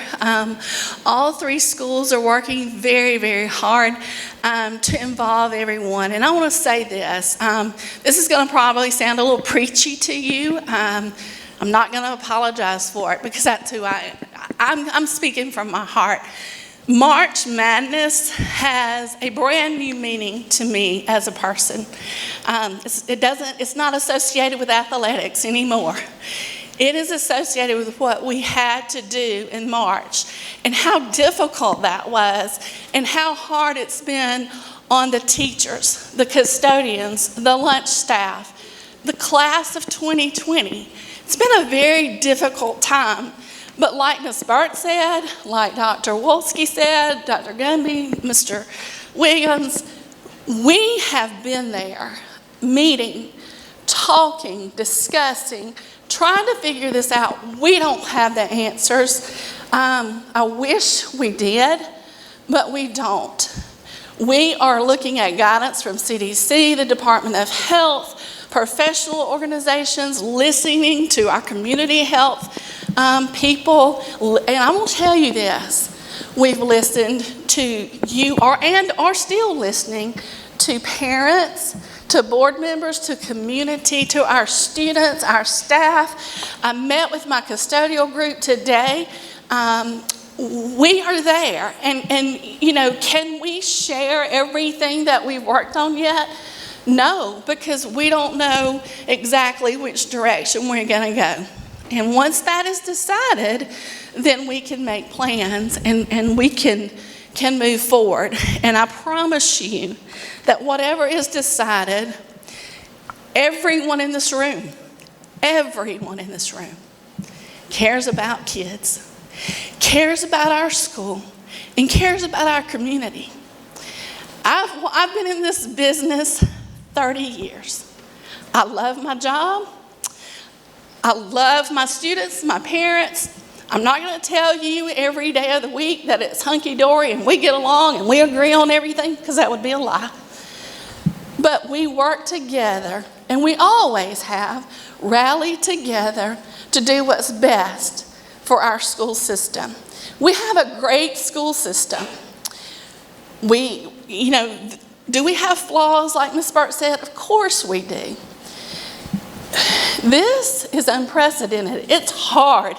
Ms. Goldman and I have poured over everything from lunchroom, how are we going to handle that, breakfast, buses, seating charts, not moving students. I mean, you name it, and we have thought about it. We welcome your input, your questions. Just like the other administration, we are going to talk to our faculty after our district meeting tomorrow. We're going to listen to you in the community. Our door is open. And I'm going to end with something, and I hope you take it from the way I mean it. Guys, this is no surprise to God. It is not a surprise to Him. It is to us. It's hard. It is a hard time we're going through. It didn't surprise Him. But what does surprise Him is some of this nastiness, and I'm just going to lay it out here. It is all around. That's not going to accomplish anything. When I was teaching 5th grade, I would have kids come to me, and they would have a hard day. You know, maybe their parents got in an argument that morning, or maybe their puppy died, or their grandparent died, and they would come, Miss Arthur, and they would pour their heart out to me. And I would ask them a question, and they laughed and thought it was silly. I'd say, guys, do y'all know who Winnie the Pooh is? Oh, Miss Arthur, we in 5th grade. We don't watch Winnie the Pooh. I said, but do you know who he is? That was my question. Yes, ma'am. I said, let me tell you something. You're braver than you believe you are. You're stronger than you think you are. And you're much smarter. And listen, coming to me and talking to me, I've got you. We've got you. We're here to support you. And that hasn't changed. In all my 30 years, that has not changed. This school system is a great school system. We've got to continue listening, continue questioning, continue thinking, but do it in love and in the right spirit, and I'm on board. I can't take hostility and nastiness. I struggle with it, and I'm just laying it out here. Know that you can come to my office, you can call me, you can come to my home, you see me in the street. That's fine. Here's what I want to challenge you to do. Every time you go by the school and you see the school, or you see a child that you're concerned about or worried about, or a teacher or a custodian, a cafeteria worker, bus driver, whomever, lift us up. We have a difficult job. All of us do. and every person in this room cares.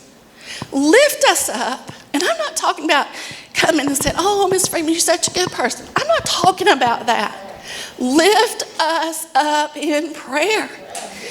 We've got a long way to go, but I promise you we'll get there. Mr. Wiggins.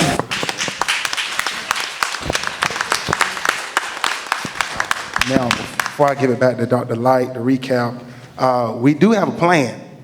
We just have not emailed it. So we met Monday, and we were getting ready to send out the plan. And in the middle of our meeting, the governor and the Department of Education sends out new guidance. So guess what we have to do now? Adjust our plan to make sure. Now, I know you want that plan, and I want to email you that plan and post it all on the website and do that. But every time it'll be incomplete. But once we get guidance on what options we'll have for learning tonight, then we should be able to, by the end of the week, release specific details on, because parents have to make a decision if you offer that, or will they pick traditional or distance learning, at-home learning, or whatever option you guys task us to develop. There will be practice and modifications in the school building for the students that are traditional, and there is a step guideline for things that people are asking and wondering if someone gets COVID, what is the rule? There are procedures for that. But again, it just has not been emailed to you. We understand that you want that, but right when we're ready to send that, the CDC changes and the governor sends additional information. And even tomorrow, the executive order ends. So we don't know what the governor will say tomorrow since the executive order of stay at shelter in place ends. But we do have a plan board, regardless of what you decide, whether we're going to go traditional, virtual, offer both. We have an academic plan that will meet the needs of every student in this district, whether they have internet or not. We'll be able to meet them with the rigor that they need. Thank you all for stepping forward and speaking tonight. I know this is not easy. Ladies and gentlemen, without a question of a doubt, this can change instantly, as we have seen right here in Lincoln County. I can promise you when this happened in March, I am absolutely guilty. I did not think this was going to bother us in March. All of a sudden, July 15th hit. We were sitting at 21. I thought we were still okay. I'm sorry, June 15th. I thought we were okay. Bam, it just started going up. All I can do is everything possible that I know of to do to keep our kids safe. I tried to explain that on the first video. Not only am I keeping our kids safe, I'm keeping our teachers safe, our principals safe, everybody in the building. We bought vinyl oxide originally to spray in bathrooms when we have flu issues, to spray in locker rooms when we have guys that come in off the football field or the soccer field or whatever. And sometimes those guys just aren't very clean. I'm just being dead honest. We bought the vinyl oxide to handle that, but we also found out that it kills COVID and it kills MRSA. It kills a lot of those horrible diseases that locker rooms and close people together get. We're using it, and it works very well. We have the sprayers that are allowing us to do buses in between and after routes. We're doing classrooms in between as much as possible before school and after school. If we have a situation where there is a possible exposure or there is an exposure, we can get in there to that room and get it sprayed down as quickly as possible. We are going to do everything we can to make our kids safe. I'm going to recommend that we have the virtual option. I'm going to recommend that so that we have that offer. I don't know how many are going to sign up. I don't know that option. We don't know that option yet. But I'm asking you to realize everything that we're doing is what we think is right to keep our kids safe. It's going to be different.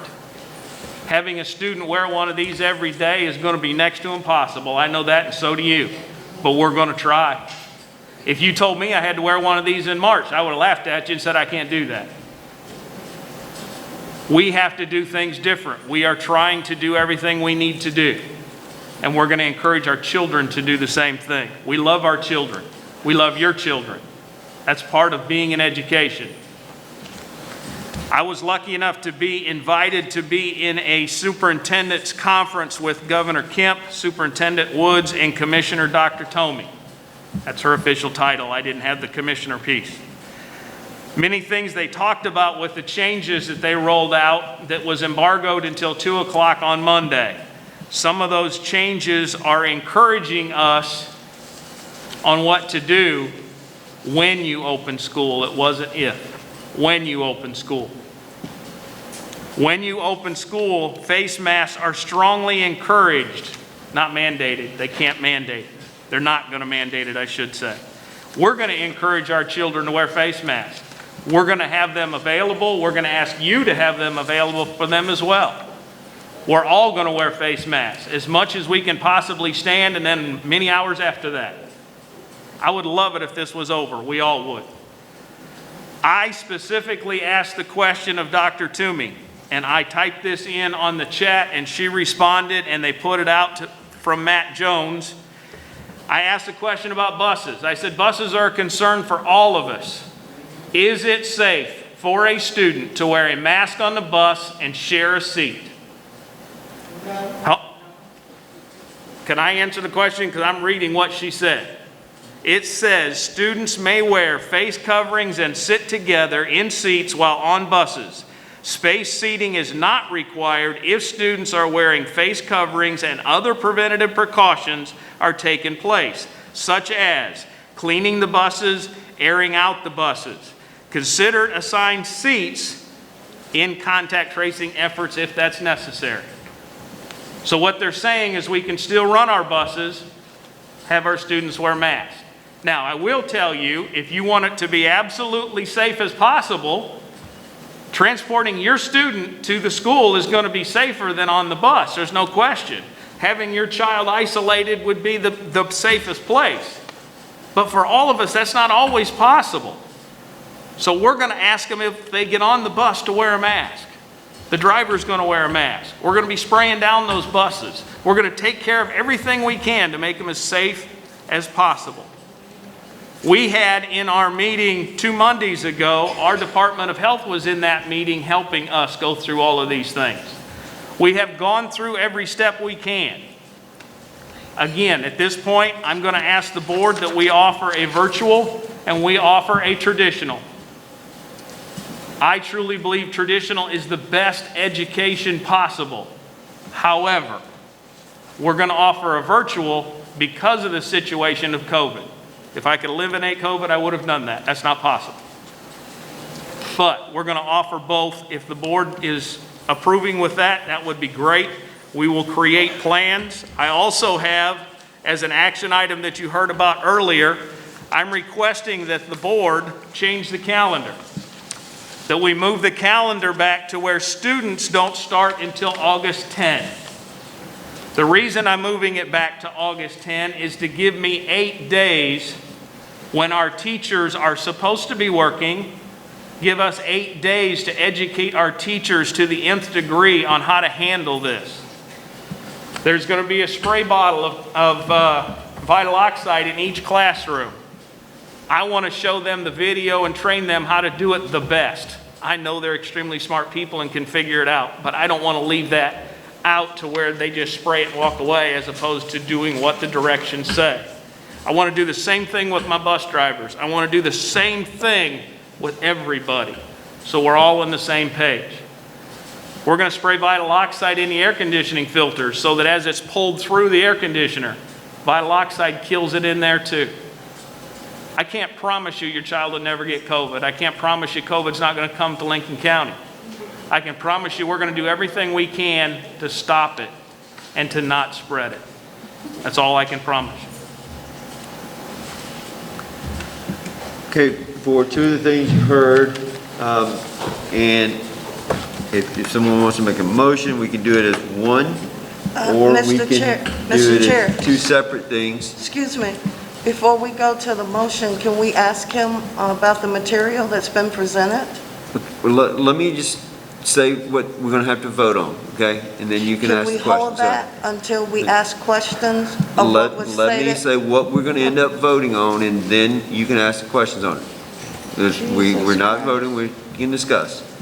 Two things that the board will vote on is both the calendar, he just mentioned, moving the start date for the students to the 10th, and then also going, in his recommendation, having a traditional and a virtual option. Ms. Freeman. Thank you, Mr. Chair. Mr. Williams. Mr. Chair, may I ask the presenter, Mr. Williams, a question? Yes, ma'am. Mr. Williams. Yes, ma'am. Okay, on your, let's go to your parent. And I'm just saying yours because you presented it, I know it's not yours. Graph, data.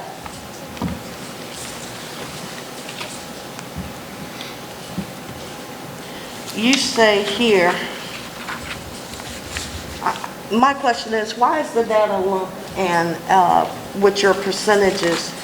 That's a little confusing to me. Let's go to the last page with the staff. That's the better example. That's the third page, I believe, third or fourth. It says very comfortable, the percentage was lower, but you lumped in very comfortable and comfortable to get that 60.56%. I believe, I'm not saying you presented it, that's why I'm directing the chair. so not to skew anyone, I believe I said both of them. I think I wrote it on yours also. Yeah. I just, individually, you can see it, then I put the favorite group together. So if you're asking how comfortable does the staff feel, together favorite is 73.3. That's not skew anybody's thoughts, it's just the numbers together. And then opposed 26.7. But if you just go separately, that's there also. I didn't intend to try to persuade or sway anyone, but representing that, I just put them together. Okay, I was just asking. Yes, ma'am.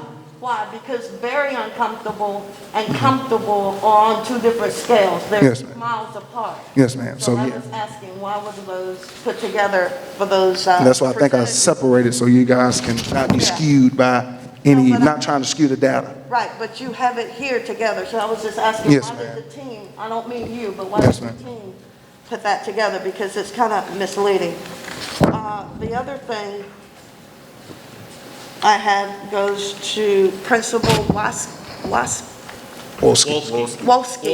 Excuse me. W-O-L, Wolski. Principal Wolski, you were at summer school this summer.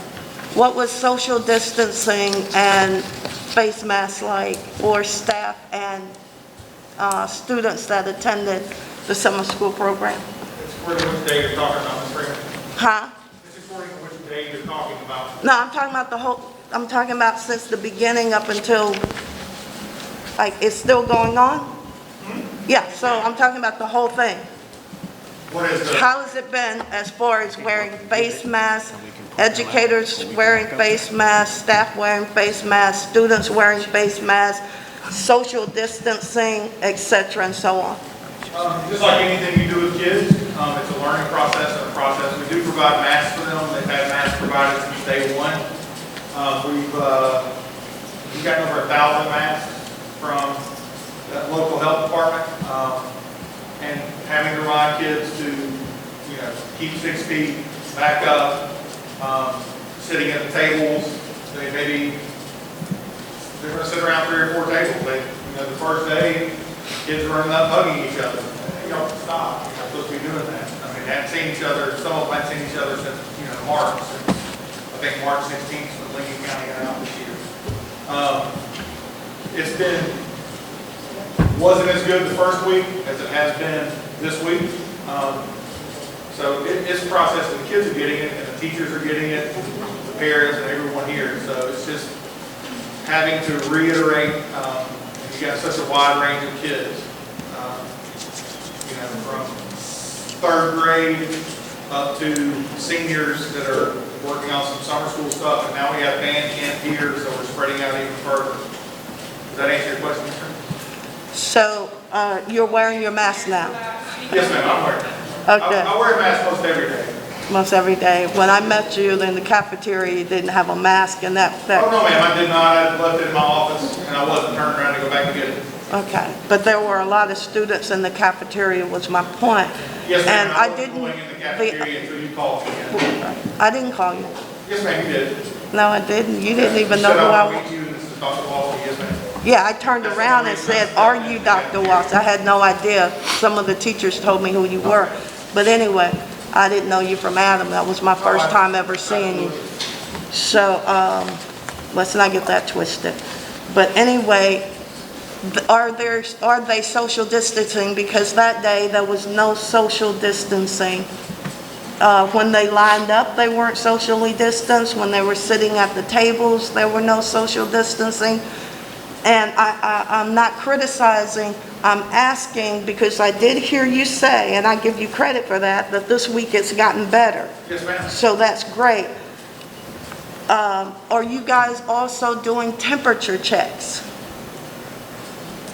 Not on a daily basis, no, ma'am. Band is doing them every morning when they come in. No, I'm asking about summer school students. The ranch program in summer school, no, ma'am, not every day. And this is encouraged, and our kids, you have to constantly remind them, it is not a mandate that they have to wear a mask. I can come up to student C and say, I need you to put a mask on. I don't want to wear a mask. I can't make them put a mask on. If it's going to be a mandate, that's something the board would have to pass, because with any mandate that we give to our children, you better have a consequence you're willing to follow up with. And right now, there is no consequence for that. We need you to do it. Please do it. Call parents, parents and guardians, get parents and guardians involved. But as of now, until it's a mandate, we're going to highly encourage them. We're going to encourage social distancing. We're going to do all we can to do that. And I will say that the kids here have been wonderful. 99% of them are going to do exactly what you asked. And I think even the 1% that we have, they're just excited. They're excited to be back around people again. And I haven't had one case of one teacher in the RAMP program this summer that has had a kid that just absolutely isn't going to do it. Mostly it's excitement. They get excited. They're excited to be around each other. No offense, they've been around us old folks since March. They're ready to get back to their age group. I know you're new to Lincoln County, but I would differ on that. They've been with some of their peers and families who aren't old folks. So when you get to know Lincoln County, you'll know that a little bit better. But anyway, what about your staff? What about my staff, man?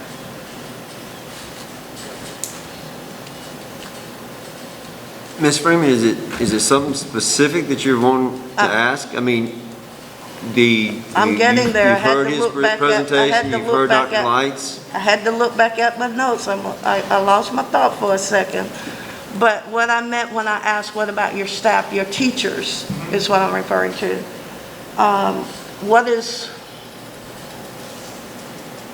What are their concerns? I'm meeting with my staff on Monday in the spring. On Monday? Yes, ma'am. Okay, all right. 8 to 12. What are your concerns? Then I'll ask you as new principal of the high school. Yes, ma'am. What are your concerns? We're concerned with starting back school with this. Any concerns you may have. But yes, I'm dealing with the My pandemic. concerns are, I'm absolutely terrified that we're going to lose one of our children. For me to sit here and say I love the children of Lincoln County would be a misnomer, because I don't know any of these kids yet. But I know in my heart, and I answer to one person on this earth. I don't answer to anybody else. Yes, ma'am. And I'm going to do everything I can, because he brought me here to Lincoln County, and I firmly believe that. We moved in the middle of this pandemic. My concerns, my top concern is one of our kids gets it. And I'm going to be perfectly honest, my second concern, my wife is high risk, is that I give it to my wife. But I also know that God has given me good common sense, and I pray every day and I ask for guidance from the Holy Spirit. And I'm going to do absolutely everything I can. If I can use hand sanitizer, I will. If I can wear my mask, I will. There are times when we can't do that all the time, if I don't have that hand sanitizer with me or whatever. But I'm going to take every single precaution. I'm going to encourage these kids. If I get a student in my school that's not going to wear a mask, we're going to come in and have a one-on-one in my office about what this is really like. You know, and so my greatest concern is always the student, and the second is going to be my staff. From custodian 1 to the newest teachers, the teachers getting ready to retire. What about athletics? Do you feel that they should go on as scheduled or they should be delayed? What's your feeling on that? Right now, since Georgia High School Association is not monitored by anybody in the state except for the state senate or the state legislature, and they basically busted it wide open. Right now, instead of decreasing the numbers that you can work with, they've increased the numbers from 20 to 50 recently. They have put some guidelines in place for softball that came out last week, which you can't do. If a child touches their mouth, if you've ever been to a softball game, the pitchers love to lick their fingers when they go to pitch a softball. If they lick their finger, play has to stop, ball has to be removed, has to be sanitized. That student now, or that athlete now has to have hand sanitizer. So there's so many things that are coming into play. We're truly relying on guidance from the GHSA. And as of today, nothing new to my knowledge has come out, is it's opening more wide open. And so, you know, I've got my own personal, but it doesn't matter. I'm going to do what I think is best for our kids. I'm going to do what the board, what you recommend. And right now, the GHSA is recommending moving full steam ahead.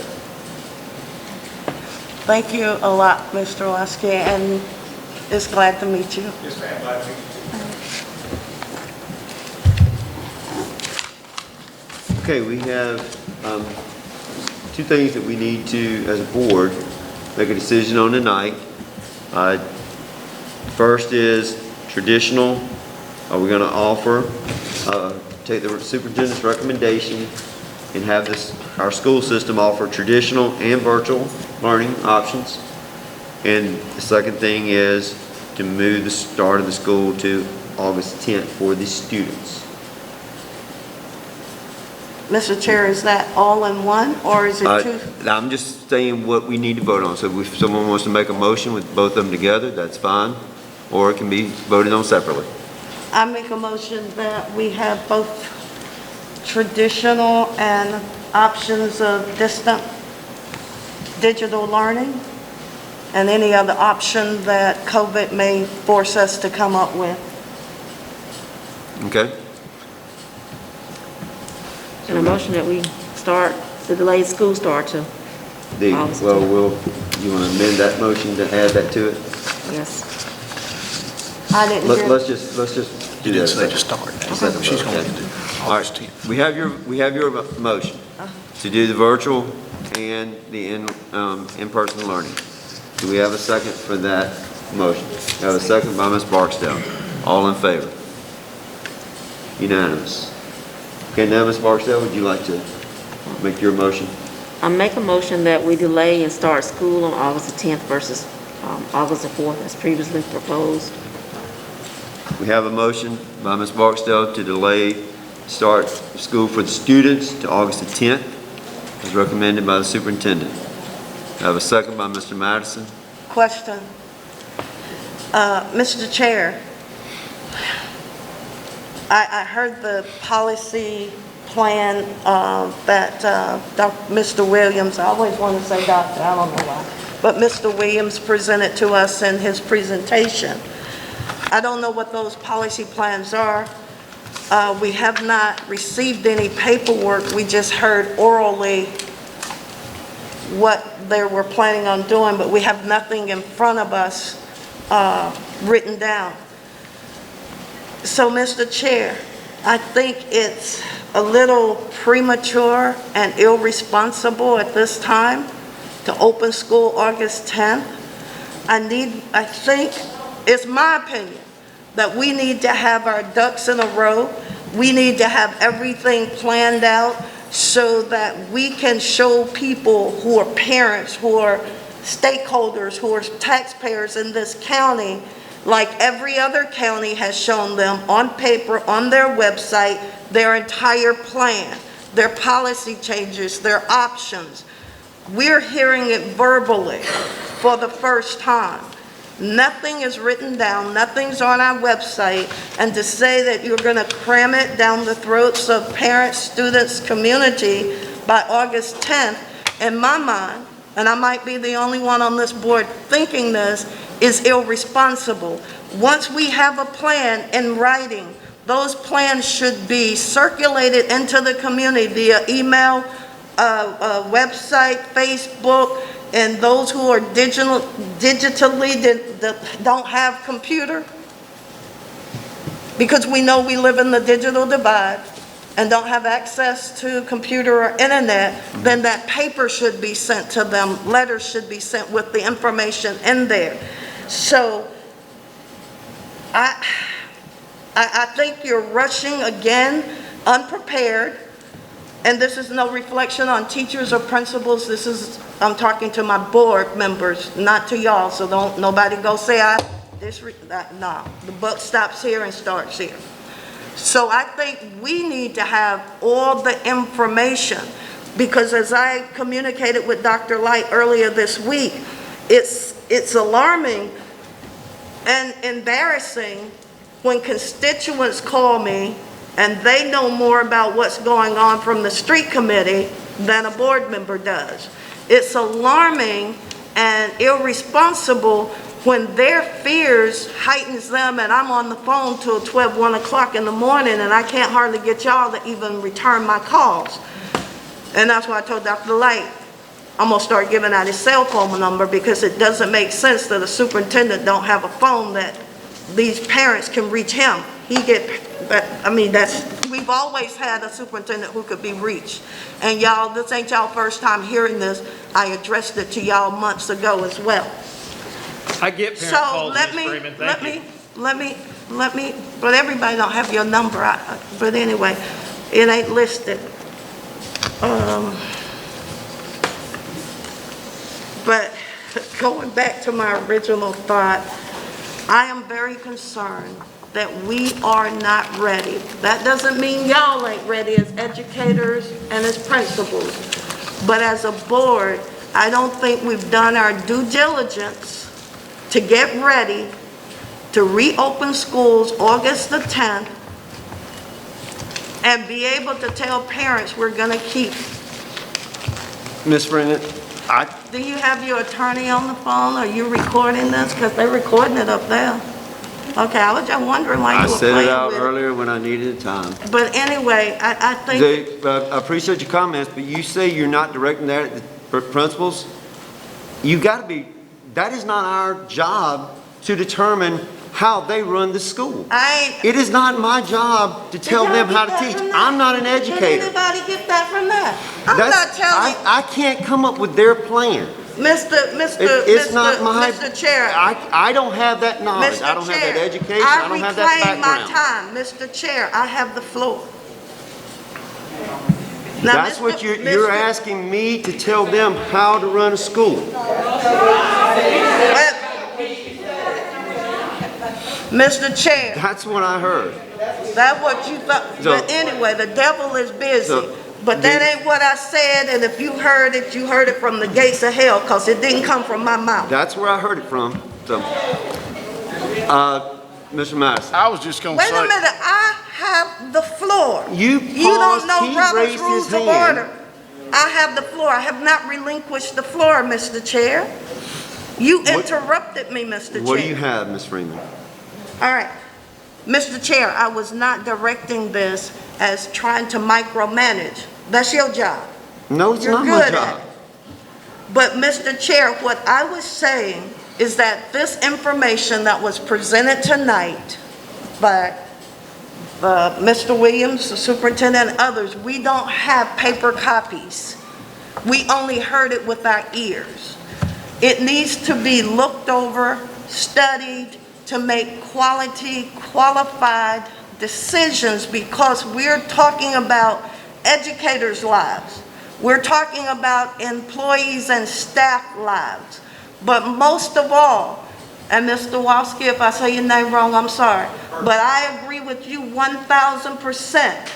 It's about children and our students. They're number one. And I want every parent to feel reassured that we've done everything humanly possible to protect their children, our students.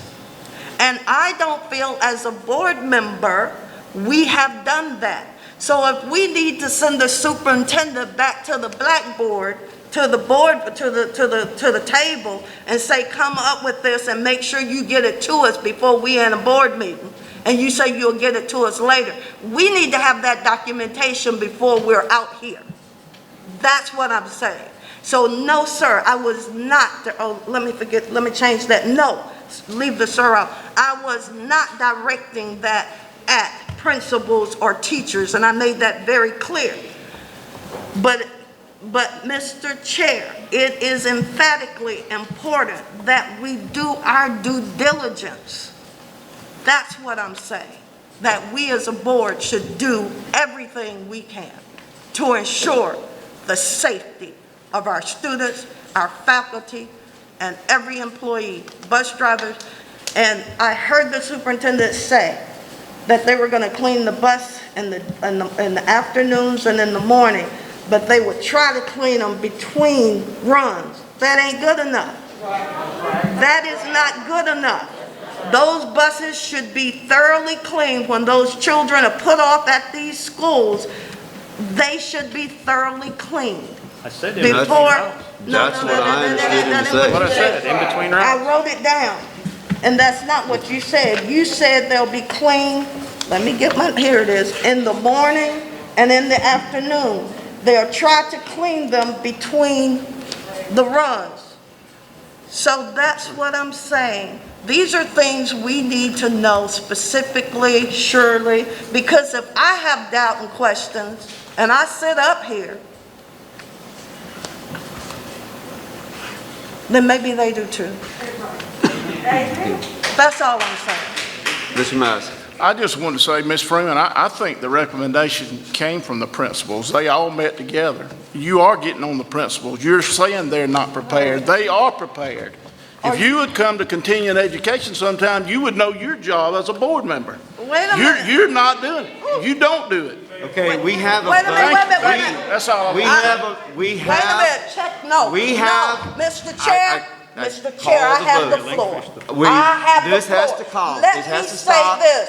Last year, your board, this board, voted not to pay for my continuing ed. I paid them $600 out of my pocket because this board would not pay for it. So you are lying, the truth ain't in you. I have never not had my I've never seen you continuing at one. ed. Never seen you at one. That just We have a motion. man, y'all need to quit playing. We have a motion that to move the start date Ooh, to the Jesus, 10th how of much? August. We have a second to that motion. Mr. Chair, hold All on. in favor? Question. Opposed? And 4-1.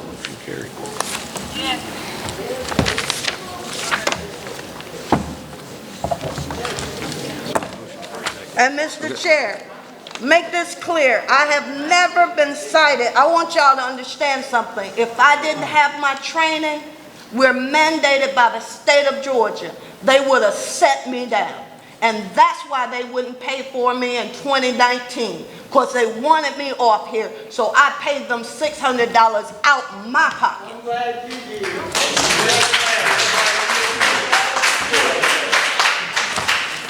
Need a motion to go to executive session? Motion. We have a motion by Ms. Barksdale, a second by Mr. Hyman. Right now, our executive room is up at the Board of Education office. I just needed by show of hands, if you plan to stay, this is all that will be discussed as far as school reopening. If you plan to stay, then we'll come back down here. If we don't have anyone that will be staying after the executive session, or not as many, then we will resume up there after the executive session. By show of hands, who plans to stay for after the executive session? Okay, then we will resume our meeting after the executive session in the normal board meeting room. Okay, call our meeting back to order. It has been recommended, and by the superintendent, I make a motion that we hire Candace Hopsky as 49% pre-calculus and calculus teacher for the 2020-2021 school year. Do I have a second? We have a second by Mr. Madison. All in favor? All opposed? 4-1. It has been recommended, and I make a motion that we hire Glenn Bryan as full-time bus driver for the 2020-2021 school year. We have a second by Ms. Barksdale. All in favor? Opposed? 5. Unanimous.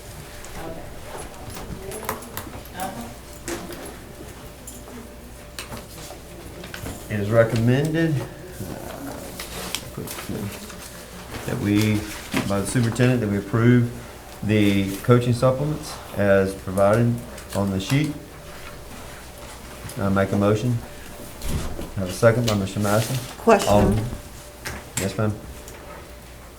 And I just want clarity on this. These supplements that we're looking at, are these state monies or local monies? Supplements or local monies? So this is local tax dollars? Yes, ma'am, local money. All in favor? One other question, don't get so quick. I'm a little older, need a little more time. With the pandemic going on, is it wise to put this kind of money into athletic supplements this year? Ms. Freeman, we heard earlier that we are trying to pursue our athletics. So I just asked a not- question, is it financially wise? I can give the total, right, to put $161,868.23 into coaching supplements for 2021. I'm asking, is that a wise fiduciary fiscal responsibility to use the taxpayers' money to do that? I think our kids are worth investing in for that, yes. I think our children are worth investing in too, but this is additional money. It has nothing to do with our children. This has to do with supplements. We have a motion. Do we have a second? All in favor? Opposed? Abstained? Did you vote? Ms. Wilkie? Okay. Okay. Okay. 4-1. 4-1. Need a motion to adjourn? Motion by Mr. Madison. Mr. Chair, before you adjourn, question. Yes, Our ma'am. next meeting, I'm not trying to do your job, but I would appreciate if you would restate the next meeting, call meeting, is what? Call meeting is July the 29th at 1 p.m. And the additional information that I asked for, as far as policy and reopening, would that be sent to us? I know it won't be sent to me, but will that be able to be gotten by when? Today, tomorrow, the next day? Since you're reopening Tuesday, the 10th, I'm sure to be, since today is the 14th of July, I'm sure to be in our hands at least by next Tuesday? Since we're gonna have a meeting on the 29th. 29th is for the budget hearing. I know, That's but right. I would still like to have that information in my hands. The school is gonna open August 10th, so when parents call me, I'll have the information in front of me before it hits the thing. I'd like to have it, read it, familiarize myself, be able to ask the superintendent questions if I have any that needs additional clarification. You'll get it as soon as I get it, Ms. Freeman. But when will that be? I'm not sure. So that's I don't irresponsible. have that. I don't have that answer. Mr. Chair, may I ask the superintendent when he could possibly have that available? Mr. Superintendent, when would you possibly have that available? for the board? Mrs. Freeman, I'm not positive on a date. I will get it to you as quickly as possible. So how is quickly? A week, 2 weeks, 3 weeks? Mrs. Freeman, I'm not positive on a date. I'm not sure So exactly. Jason don't tell, and so you won't tell either. Okay, thank you. I motion to adjourn. I second the motion. See y'all next. Have a second by Mr. Madison. Thank you.